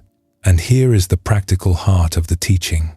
Of the three, intention is the only one that can really be read and trusted and worked with. Thoughts cannot be chosen. Feelings cannot be ordered. Intention can be seen, questioned, and turned, and a person who learns to read their own current holds the tiller of the whole boat. The two stories here show why the noisier guides mislead, and what the deep current can do that they cannot. One spring morning in a temple garden, a young novice was weeding along the plum walk when she found a cocoon fixed to a low branch, and the cocoon was moving. A small tear had opened at one end, and through it she could see the new butterfly working, pressing and resting, trying to force its body through an opening far too small for it. She knelt and watched, delighted, and then, as the morning wore on, less delighted. The creature's progress was terribly slow. It would strain until the whole cocoon trembled, gain almost nothing, and go still for a long time before straining again. By mid-morning she could hardly bear it. The struggling seemed endless, and the opening impossible, and everything kind in her wanted to help. She hurried to the garden shed and came back with the fine shears used for grafting, knelt again by the branch, and brought the blades to the cocoon to snip the opening wide and set the little creature free.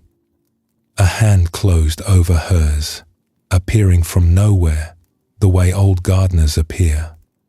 The temple's gardener, a monk who had kept those grounds for 40 years, knelt down beside her with a slowness that had no reproach in it, and moved the shears aside. "I was only going to help it," she said. "Look how it struggles. The opening is too small. It will never get out on its own." "It will," said the gardener. "Sit with me and watch it all the way through." He settled onto the path beside her, and while the butterfly rested between its efforts, he explained what he had learned across 40 springs in that garden. The narrow gate was no accident, and no cruelty either. A butterfly is born with its body full and its wings empty, and the long squeeze through the tight opening is what presses the fluid of its body out into the veins of its wings. The struggle is the filling. An easy exit would leave it whole, unhurt, and unable to fly, its wings soft and folded forever, because the very difficulty she wanted to spare it was the one thing readying it for the air. "If you cut the gate wide," he said, "you would not be freeing a butterfly. You would be taking its sky away and calling the taking kindness." So they sat together on the path, doing the hardest work in any garden, which is nothing. Through the middle of the day, the butterfly pressed and rested, and the novice watched her own urge to intervene, rise, and pass, a dozen times like weather. The afternoon light went long and gold, and near dusk, the little creature drew its body through the gate at last, clung trembling to the branch, and hung still while its wings, filled by every minute of the struggle, slowly unfolded and stiffened and opened wide, patterned like a painted fan. It rested there as the first cool of evening came into the garden. Then it let go of the branch, dropped, caught itself on the air, and rose, over the plum walk, over the wall, into the last of the light, flying on wings the struggle itself had made. Everything in the novice was pointing the same direction that morning. Her feelings said the struggle was bad. Watching it was genuinely painful. Her thoughts agreed and drew the obvious conclusion. Suffering visible, remedy available, therefore act. Feeling and thought, the two loud guides, in complete accord and both entirely wrong. And this is the sobering discovery at the center of this teaching. Feelings report on how things feel, and how things feel is real information about the feeler and highly unreliable information about what to do. The pleasant and the unpleasant simply do not sort into the helpful and the harmful. Some of the sweetest paths lead somewhere narrow. Anyone who has watched a comfort slide into a dependency knows the route. And some of the finest things in a life arrive through difficulty that felt, at the time, like pure misfortune. The training that ached, the honest conversation that burned, the narrow gate that filled the wings. Feelings color the moment truthfully and counsel the future badly, which is why the tradition keeps saying, in 100 ways, receive feelings as information and never as instruction. What saved the butterfly was the gardener, and what made the gardener different was not calmer feelings or cleverer thoughts. It was a settled intention, 40 years deep, about what a garden is for. His purpose was the flourishing of things, and from inside that purpose, the same painful sight read completely differently.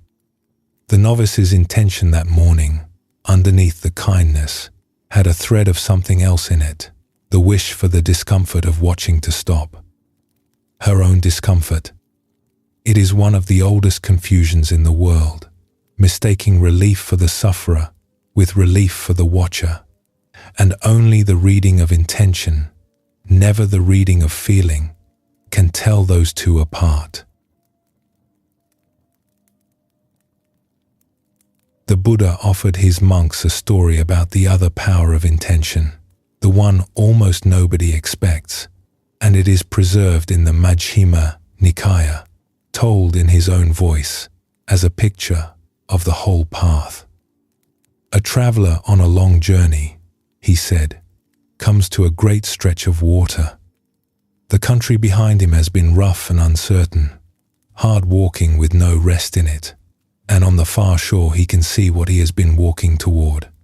Open, safe, welcoming land. But the water is wide, there is no bridge anywhere, and no ferry. So the man sets to work. He gathers what the shore offers, grasses and branches, fallen limbs, lengths of vine, and binds them together, working steadily through the day, until he has made himself a raft, rough and faithful. He lays himself upon it, and paddling with his hands and feet, he crosses. The crossing is long. The raft is everything. Without it, the far shore would have stayed a view. And then his feet find the shallows, and he stands and walks up onto the good land at last. At which point, the Buddha said, a thought occurs to the man. This raft has served me well. It carried me over when nothing else could have. Perhaps the grateful thing, the right thing, is to lift it now onto my head and shoulders and carry it with me across the land wherever I go. And the Buddha put the question to his monks, doing that, would the man be doing wisely? The monks said no. What then, the Buddha asked, would be the wise course?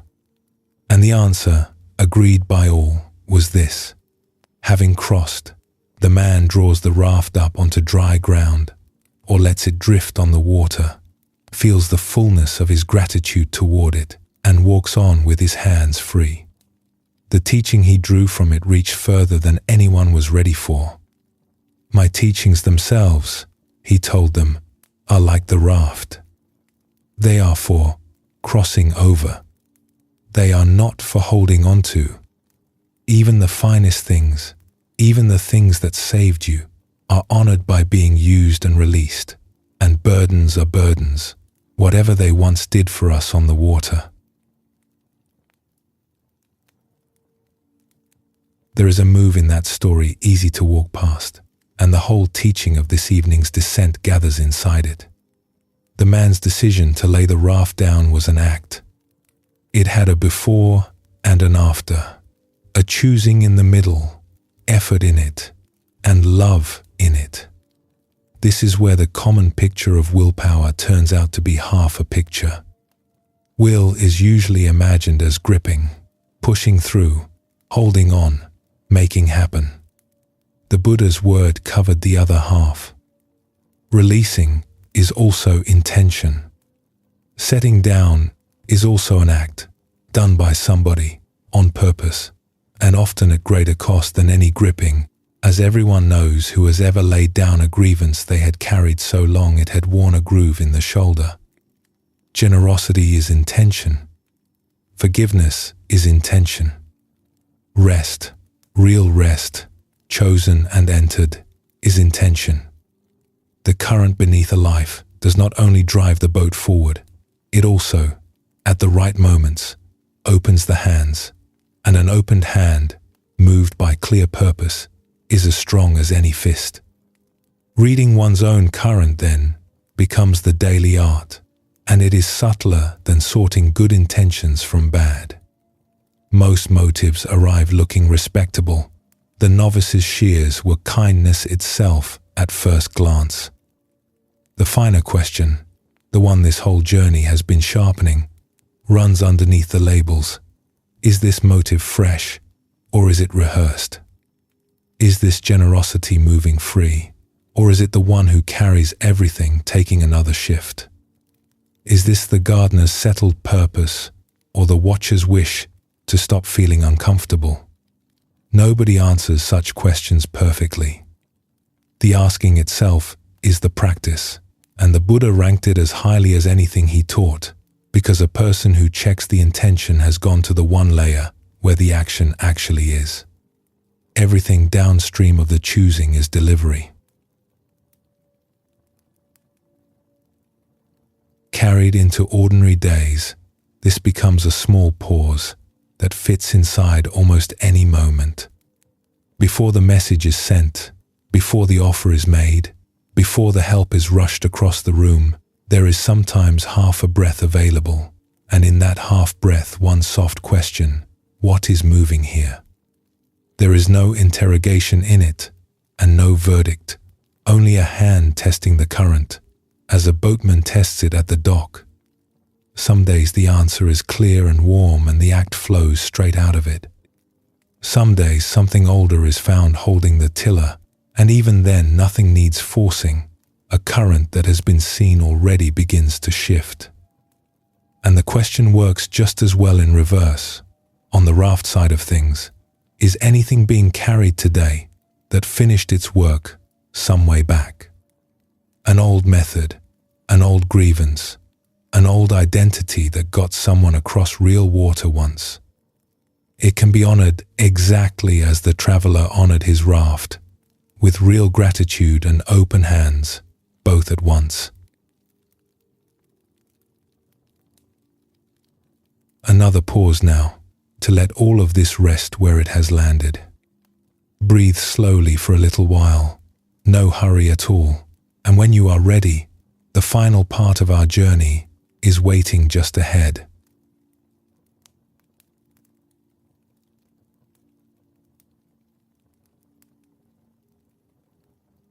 In Japan, under the long influence of Zen, the ordinary arts became paths. Tea became the way of tea. Calligraphy became the way of the brush. Flower arranging, sword polishing, the baking of bread in temple kitchens. Each was taught as a complete training in attention and release, because the Zen masters held that how a person does one thing is how they do everything. Among all these ways, none was loved more as a teacher than the way of the bow. Archery in those halls was never about hunting or contest.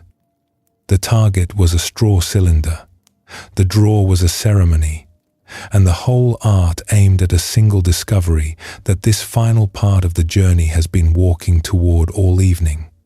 In any human act, there is a part that belongs to you and a part that never did. Wisdom is learning the border between them. What belongs to you is the clarity of the release. What never belonged to you is where the arrow lands.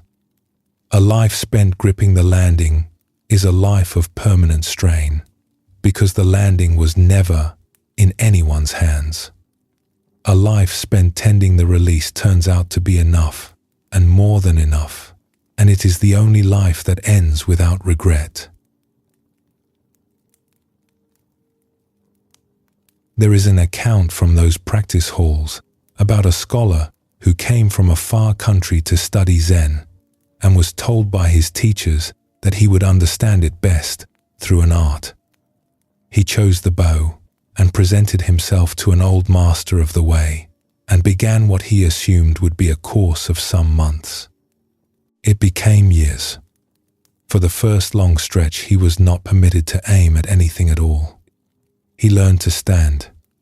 He learned to breathe down into the belly while the bow rose.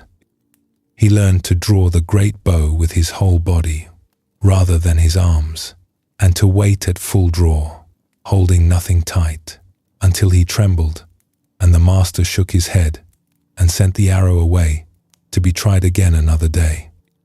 The straw target stood at the end of the range like a patient question.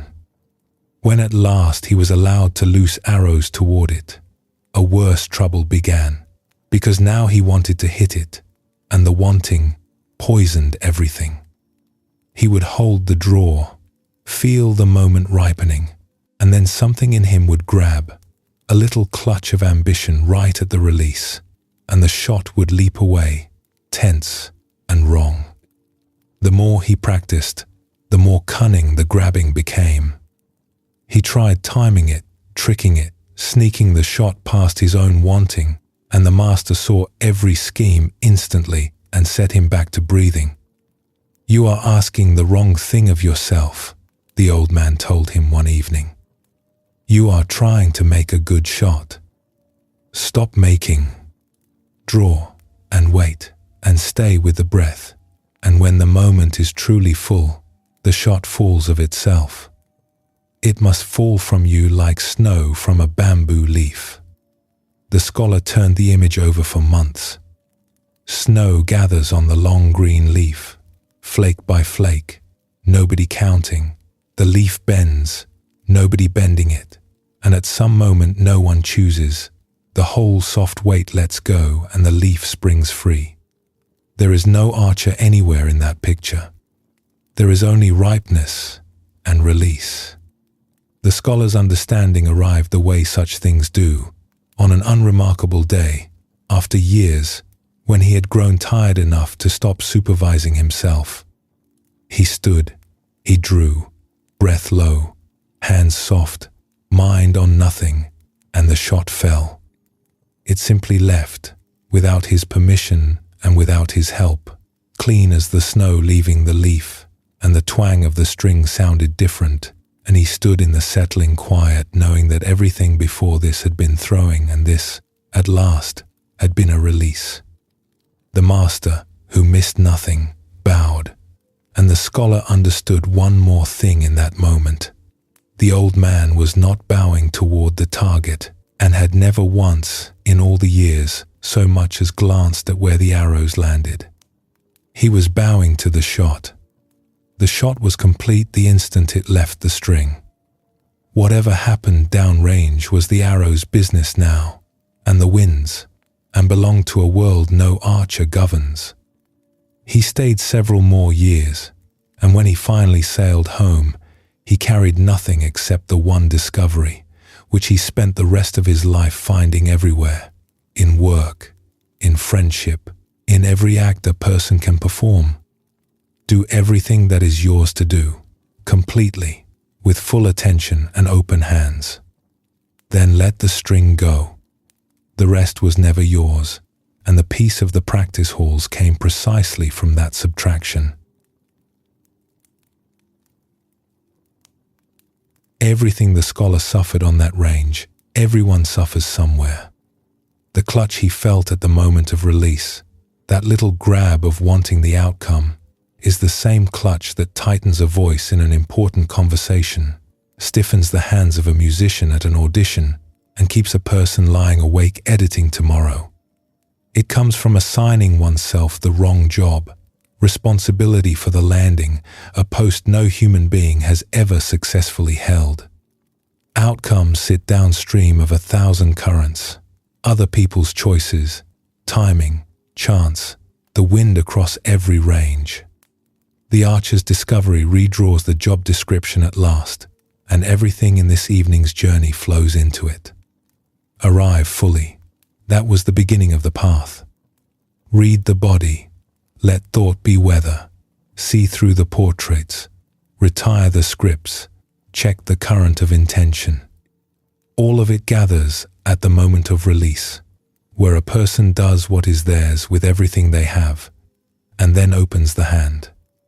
And something happens in a person when the intention is that clean, something the tradition speaks of with great confidence. The Buddha taught that when the twist goes out of intending, when the grabbing and the fear and the old rehearsals fall away from the choosing, what remains is a nature that is already clear and already kind. Compassion, in his teaching, is nobody's achievement. It is what human intention looks like with the knots taken out. From that clarity, the next right act tends to become plain of itself, the same way the shot falls of itself, and a person acting from there acquires the one security this life actually offers. It has never been certainty about results. It is the deep quiet of knowing that the release was clean. A life of clean releases can watch its arrows land where they land, some in the straw and some in the grass, and lie down at the end of any day, or at the end of all the days, without regret, because regret only ever grows in the gap between what was ours to do and what we did, and that gap, arrow by arrow, was closed. An old Chinese tale, first written down more than 2,000 years ago in the Book of Liezi and treasured ever since, follows that kind of intention across a whole lifetime and past its edge. In the North Country, it tells, there lived an old man of nearly 90, and in front of his village stood 2 enormous mountains. They were vast beyond sense, and they blocked the southern road so completely that the villagers spent days walking around them to reach the markets and the river country beyond. The old man had walked around those mountains his entire life, and his father had, and his father's father. One evening, he gathered his family and said, calmly, as a man announcing the next season's planting, "We are going to move the mountains. We will dig them down and carry them away and open a straight road to the south." His family, who knew him, began the next morning. His sons broke the stone, his grandchildren carried baskets of earth, and the old man worked beside them at his own pace, unhurried, steady as dripping water. It was slow beyond any measuring. A season of work made a dent no traveler would notice. They carried the earth far away to the edge of the great water, a journey of months there and back, and returned, and filled the baskets again. By the river bend, there lived another old man, a clever one, known for seeing through things, and the sight of this project struck him as the most foolish thing his sharp eyes had ever seen. He came to the diggings and said, With the patience one offers the very confused, "Old friend, be sensible. You are 90. With the strength left in your years, you could not level a hillock, and these are 2 mountains. You will die with the road unopened. Where is the sense in this?" The old man set down his basket and answered without heat, in words that have outlived every mountain in the story. "You are right that I will not see the road finished. But when I die, my sons will continue, and when they are gone, their sons, and their sons after them, generation upon generation, without end. And the mountains, whatever else they are not growing. Every basket we carry is carried once and stays carried. Tell me then, since you see through things, with our line lengthening and the mountains only sinking, why should the road not open?" The clever man by the river had no answer, and the tale gives him none forever. The digging went on, morning after patient morning, and the legend finishes the account in its own way. Word of the old man's heart rose beyond the world, it says, and heaven itself was so moved by a resolve that asked nothing for itself, planned past its own lifetime, and carried on all the same, that 2 spirits were sent down who lifted the mountains whole and bore them away, one to the east and one to the south, and the road to the south country lay open in the morning sun. However the mountains went, by baskets or by wonder, the story's people never doubted which mattered more. The old man's answer at the diggings had already moved something heavier than stone. He was never digging to see the road. That is what the clever man at the river could not find room for in all his sharp seeing. His whole objection stood on one assumption, that work is a bargain paid off at completion, and effort without a receipt is waste. The old man had stepped entirely outside that arithmetic of the marketplace. His intention was clear, unhurried, and complete in itself, and so every single day of digging was a whole day, a finished thing, a basket carried once and carried forever. He needed nothing from the far end of the project because he was not living at the far end of the project. He was living at the diggings in the morning, with his family around him and his purpose bright. The archer and the old digger are one figure at 2 scales. The clean release of a single shot and the clean intention of 90 years both draw the same border in the same place. The doing was theirs, whole and cared for. The landing, next season or next century, they handed over with open hands, and neither man lay awake. And when a person puts down even the wanting of results, something further opens, and it is the place this whole evening has been descending toward. Beneath the arriving, beneath the body's weather and the passing thoughts, beneath the portraits and the scripts, beneath even the deep current of intention itself, there is the stillness that was found once already tonight, the awareness that was never made and never lost, stars behind the daylight. The Buddha's words in the Udana pointed straight at it. There is an unborn, an unbecome, an unmade, an unconditioned, and because there is, the heart has somewhere true to rest. The arrow flies out into the world of outcomes. The one who released it settles back into what was here before any bow was drawn. Intention, at the very end of its work, lays itself down like the traveler's raft on the shore, and what remains needs nothing, and does nothing, and is home. Wherever the coming days go, this may return in small moments at the edges of effort. A task finished and genuinely handed over, the hands actually opening. A message sent and then released, its landing left to the wind.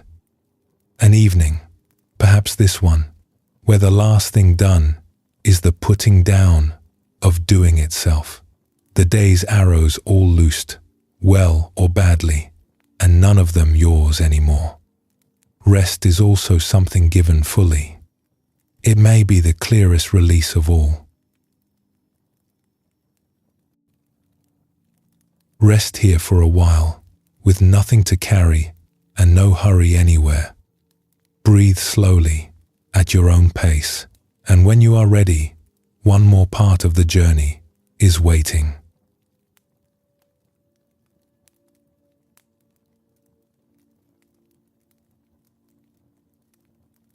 There is one more discovery waiting at the bottom of this whole descent, and the Buddha considered it important enough to give it its own discourse.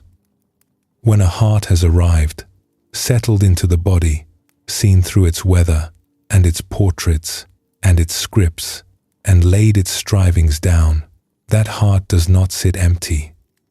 Something begins to flow out of it, without effort and without planning, and the tradition's name for it is metta, loving kindness, the plain warmth of wishing beings well.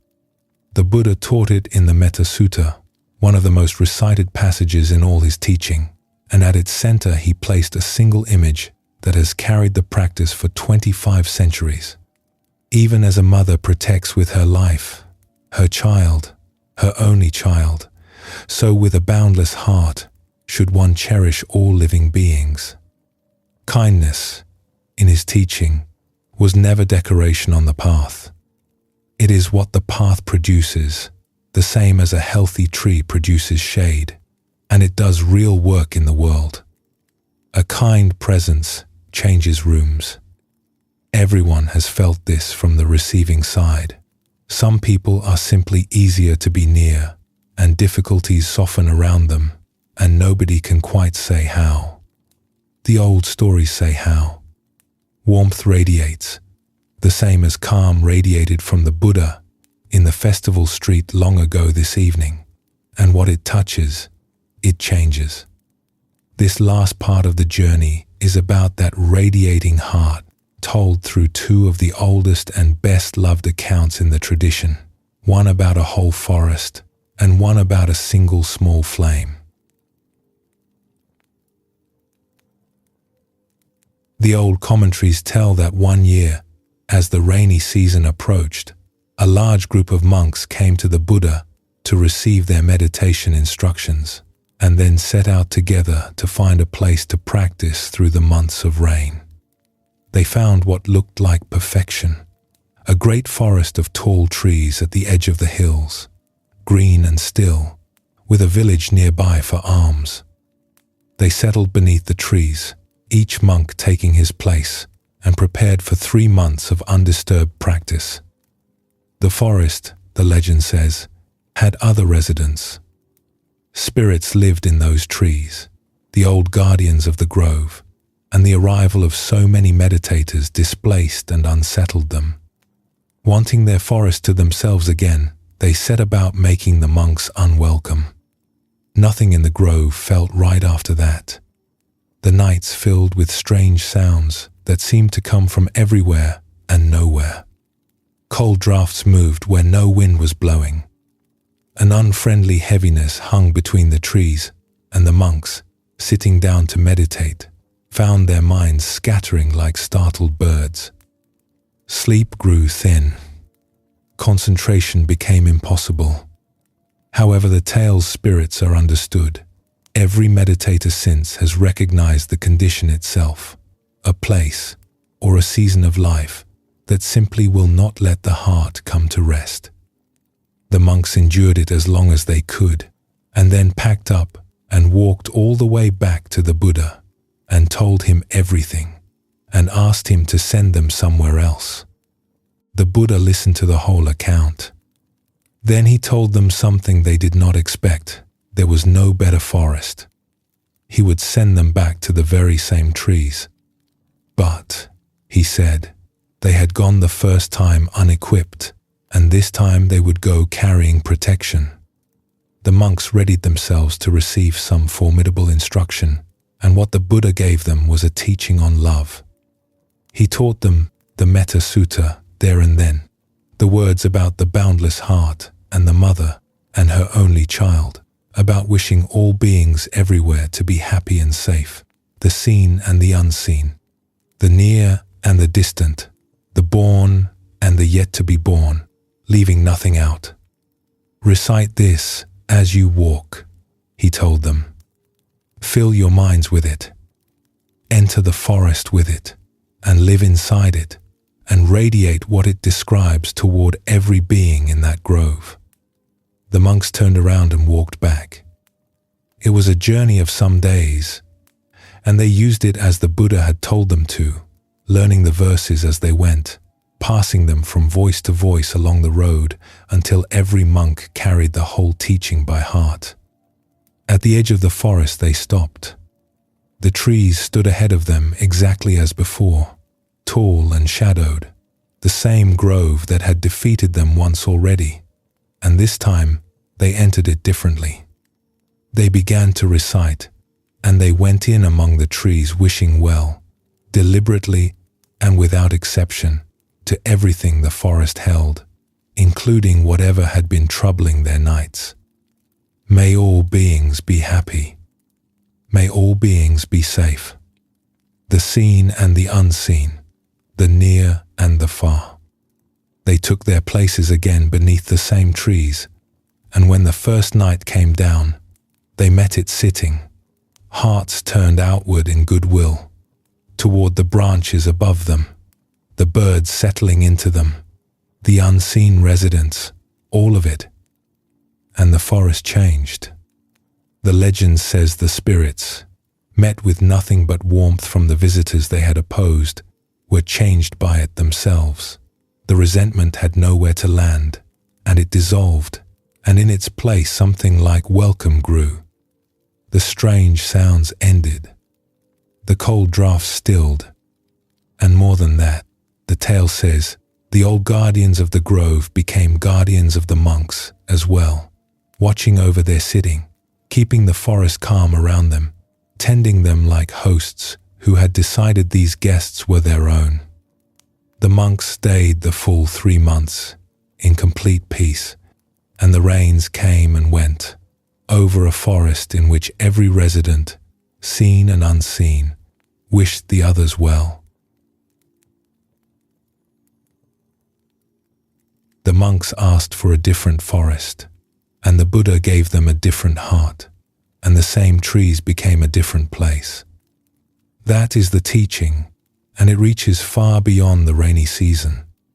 Everyone lives in some forest, a household, a workplace, a family, a neighborhood, and every forest has its atmosphere, its drafts, and its heaviness, its residents who seem set against one's peace. The first instinct is always the monk's instinct. This place is the problem, send me somewhere else. And sometimes a place truly is wrong, as the poet with his seal of office knew. But the Buddha's answer points at how often the atmosphere of a place is not fixed in the place at all. It lives between the beings in it, in the field of what they extend toward one another. And that field can be changed from inside by one heart that starts radiating something different. The Dhammapada holds the law behind this in one of its earliest verses. Hatred is never appeased by hatred in this world. By love alone is hatred appeased. This is an eternal law. The verse reads at first like a moral instruction, and it is actually closer to a description of how things work, stated as plainly as the observation that water runs downhill. Hostility answered with hostility is fed by the answer. The exchange gives each side fresh material, and the fire passes fuel back and forth indefinitely. The spirits and the monks were locked in exactly that trade during the first stay, unease answering unease through the long nights, each side growing more troubled by the other's trouble. Love ended it because love was the one response that gave the exchange nothing to run on. It works the same way at every scale the verse touches, between neighbors, inside families, across years of grievance. What is met with its own kind continues. What is met with warmth, sooner or later, runs out of fuel. The word the Buddha used was protection, and the choice is precise. He did not say metta would make the monks pleasant. He said it would keep them safe, and the old teachers meant this quite practically. A heart filled with goodwill has no hooks for hostility to catch on.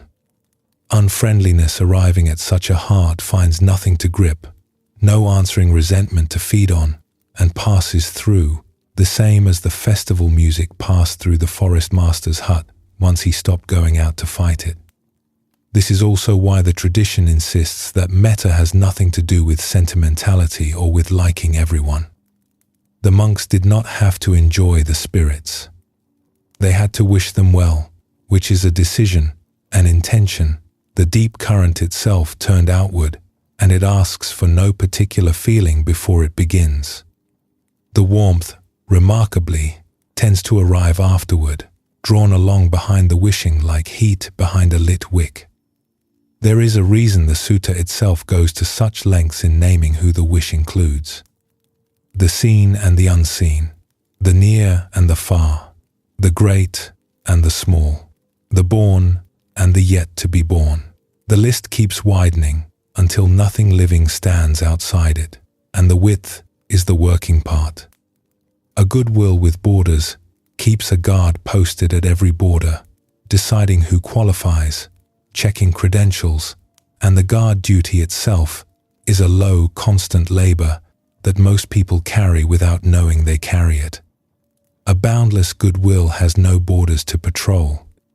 It is off-duty everywhere, which is why the old texts describe the mind of metta as a release, an opening of the fist, and why the monks walking back into that forest, wishing well to friend and troubler alike, were lighter on the return journey than they had been on the retreat.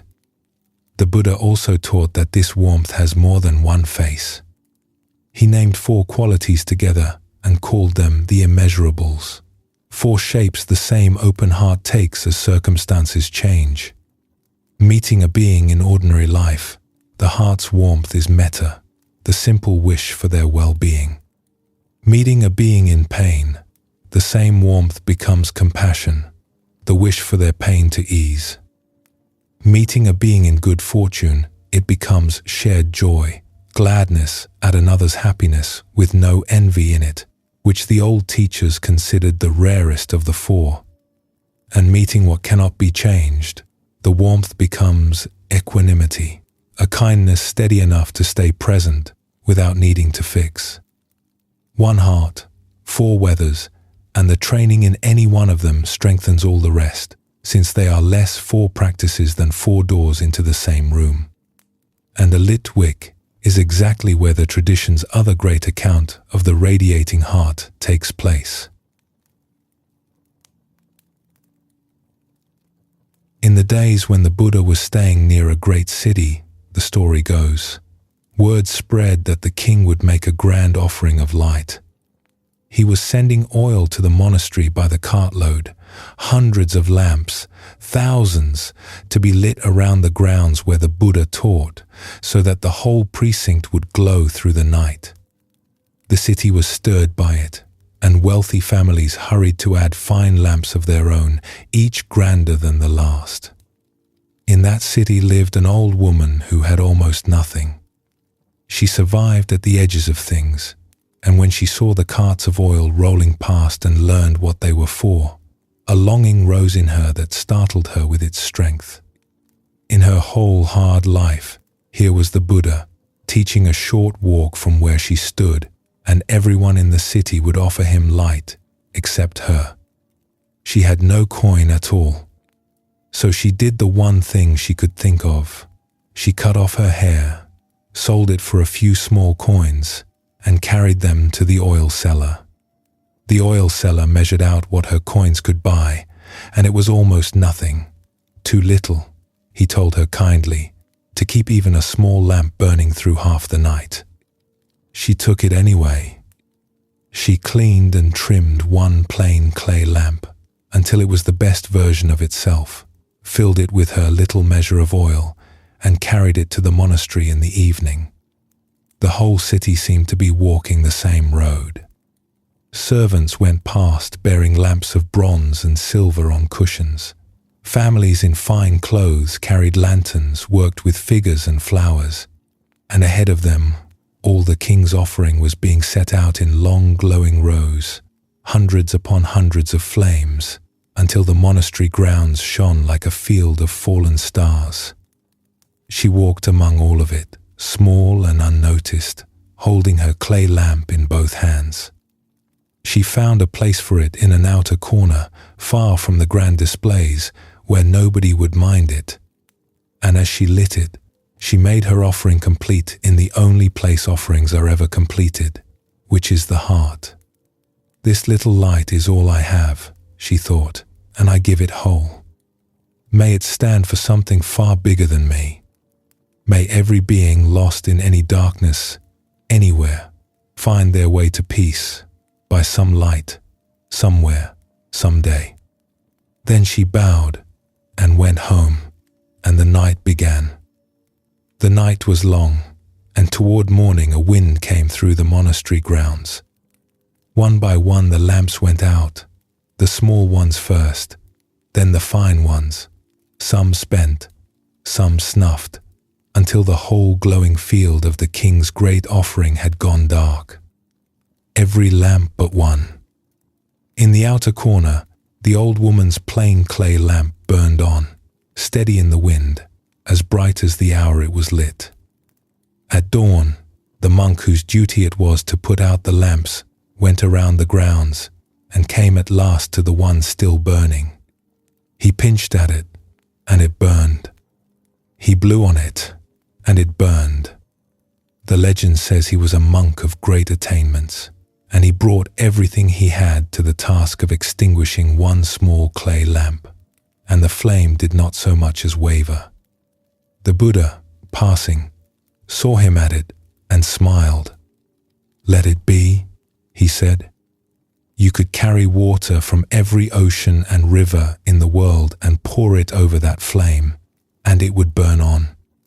The lamp was small, he told him, and the oil was little, but it was lit by someone who gave everything she had and wished, with all of it, for the good of all beings, and a light offered from a heart like that is not the kind that wind puts out. And the account ends with the Buddha speaking of the old woman, unknown at the edge of the city, as one whose small flame had outshone the offering of a king. 2 offerings were made that night, and by every visible measure there was no comparison. Carts of oil against 1 clay lamp. And the story hands down its verdict without hesitation, because it is measuring where the Buddha always measured, at the layer of intention, where the action actually is. The king gave from his surplus, and it was good. The old woman gave from her substance, everything, with a wish that included every being alive, and the story marks the difference by making her flame the one thing in the monastery that the wind could not touch. The legend's image says what the teaching means. Acts, carried by a whole heart, have a durability that has nothing to do with their size. Everyone has met this outside of legends. The enormous gesture that somehow left no warmth behind, and the 2-sentence note, written by someone who meant every word, that a person keeps for 30 years. The size of the act was never the active ingredient. The wholeness behind it was, and wholeness is available at every income, on every day, to everyone. And one being tends to get left off the list, the same one in almost every life. The Samyutta Nikaya preserves a conversation about this between the Buddha and a king.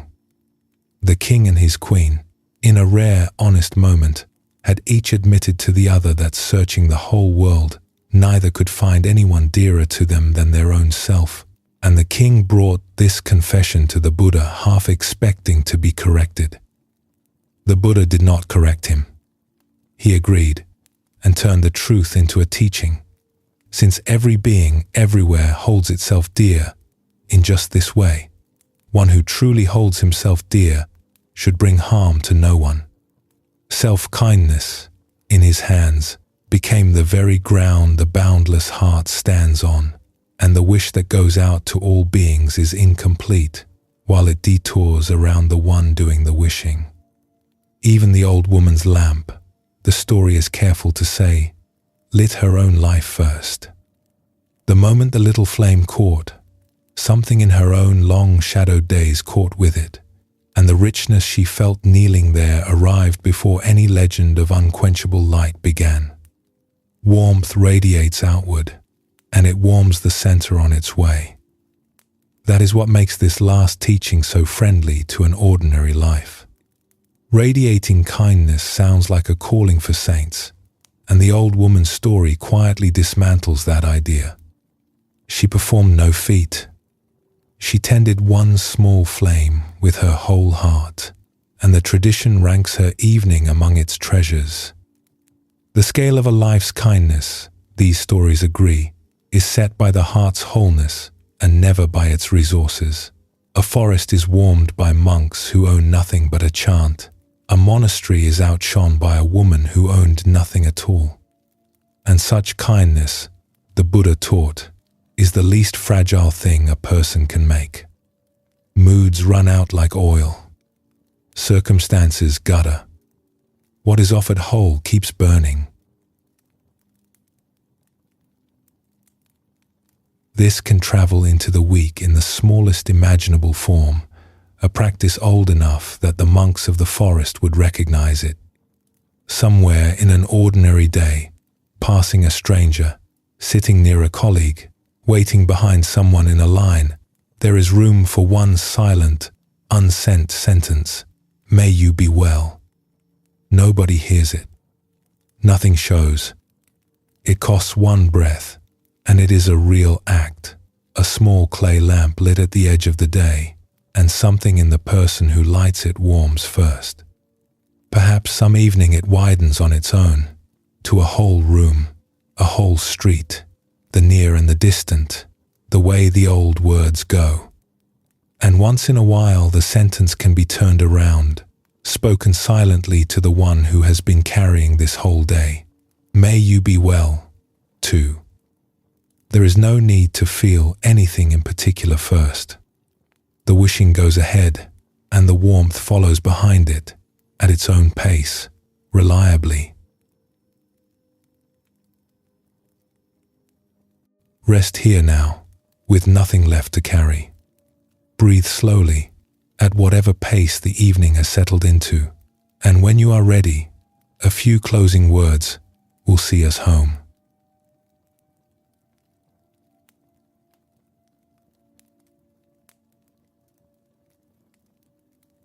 The journey tonight went downward, layer by layer. It began at the surface, with a lord who found his answers by arriving in a garden, and a teacher shown her own absence by an umbrella at a door. It moved into the body, where an elephant knelt before stillness and a wrestler became the sea. It found the light that was never missing, a head that was never lost, a moon that was never in the water. It lifted the mattresses and found the pea, traced a great alarm back to one fallen fruit, and let the weather of thinking patter on the roof unanswered. It watched portraits being painted at a crossroads, heard a tiger find his true voice, saw a mask become a face, and a seal of office laid on a table. It sat on a guest house step for 10 unhurried breaths, rested in the shade where the shadow ended, waited beside a cocoon, laid a faithful raft on the shore, and stood at last on the archery range and at the diggings where the release was clean and every carried basket stayed carried. And at the very end, it watched a forest grow warm around loving hearts and one small clay lamp burn on through the wind. Beneath all of it, one current was running the whole way, the choosing, quieter than thought, deeper than feeling, and beneath even that, the awareness that has been here all along, unborn and unmade, needing nothing. Nothing from tonight has to be remembered. What is understood keeps itself. Sleep well, and thank you for joining us here at Midnight Monk.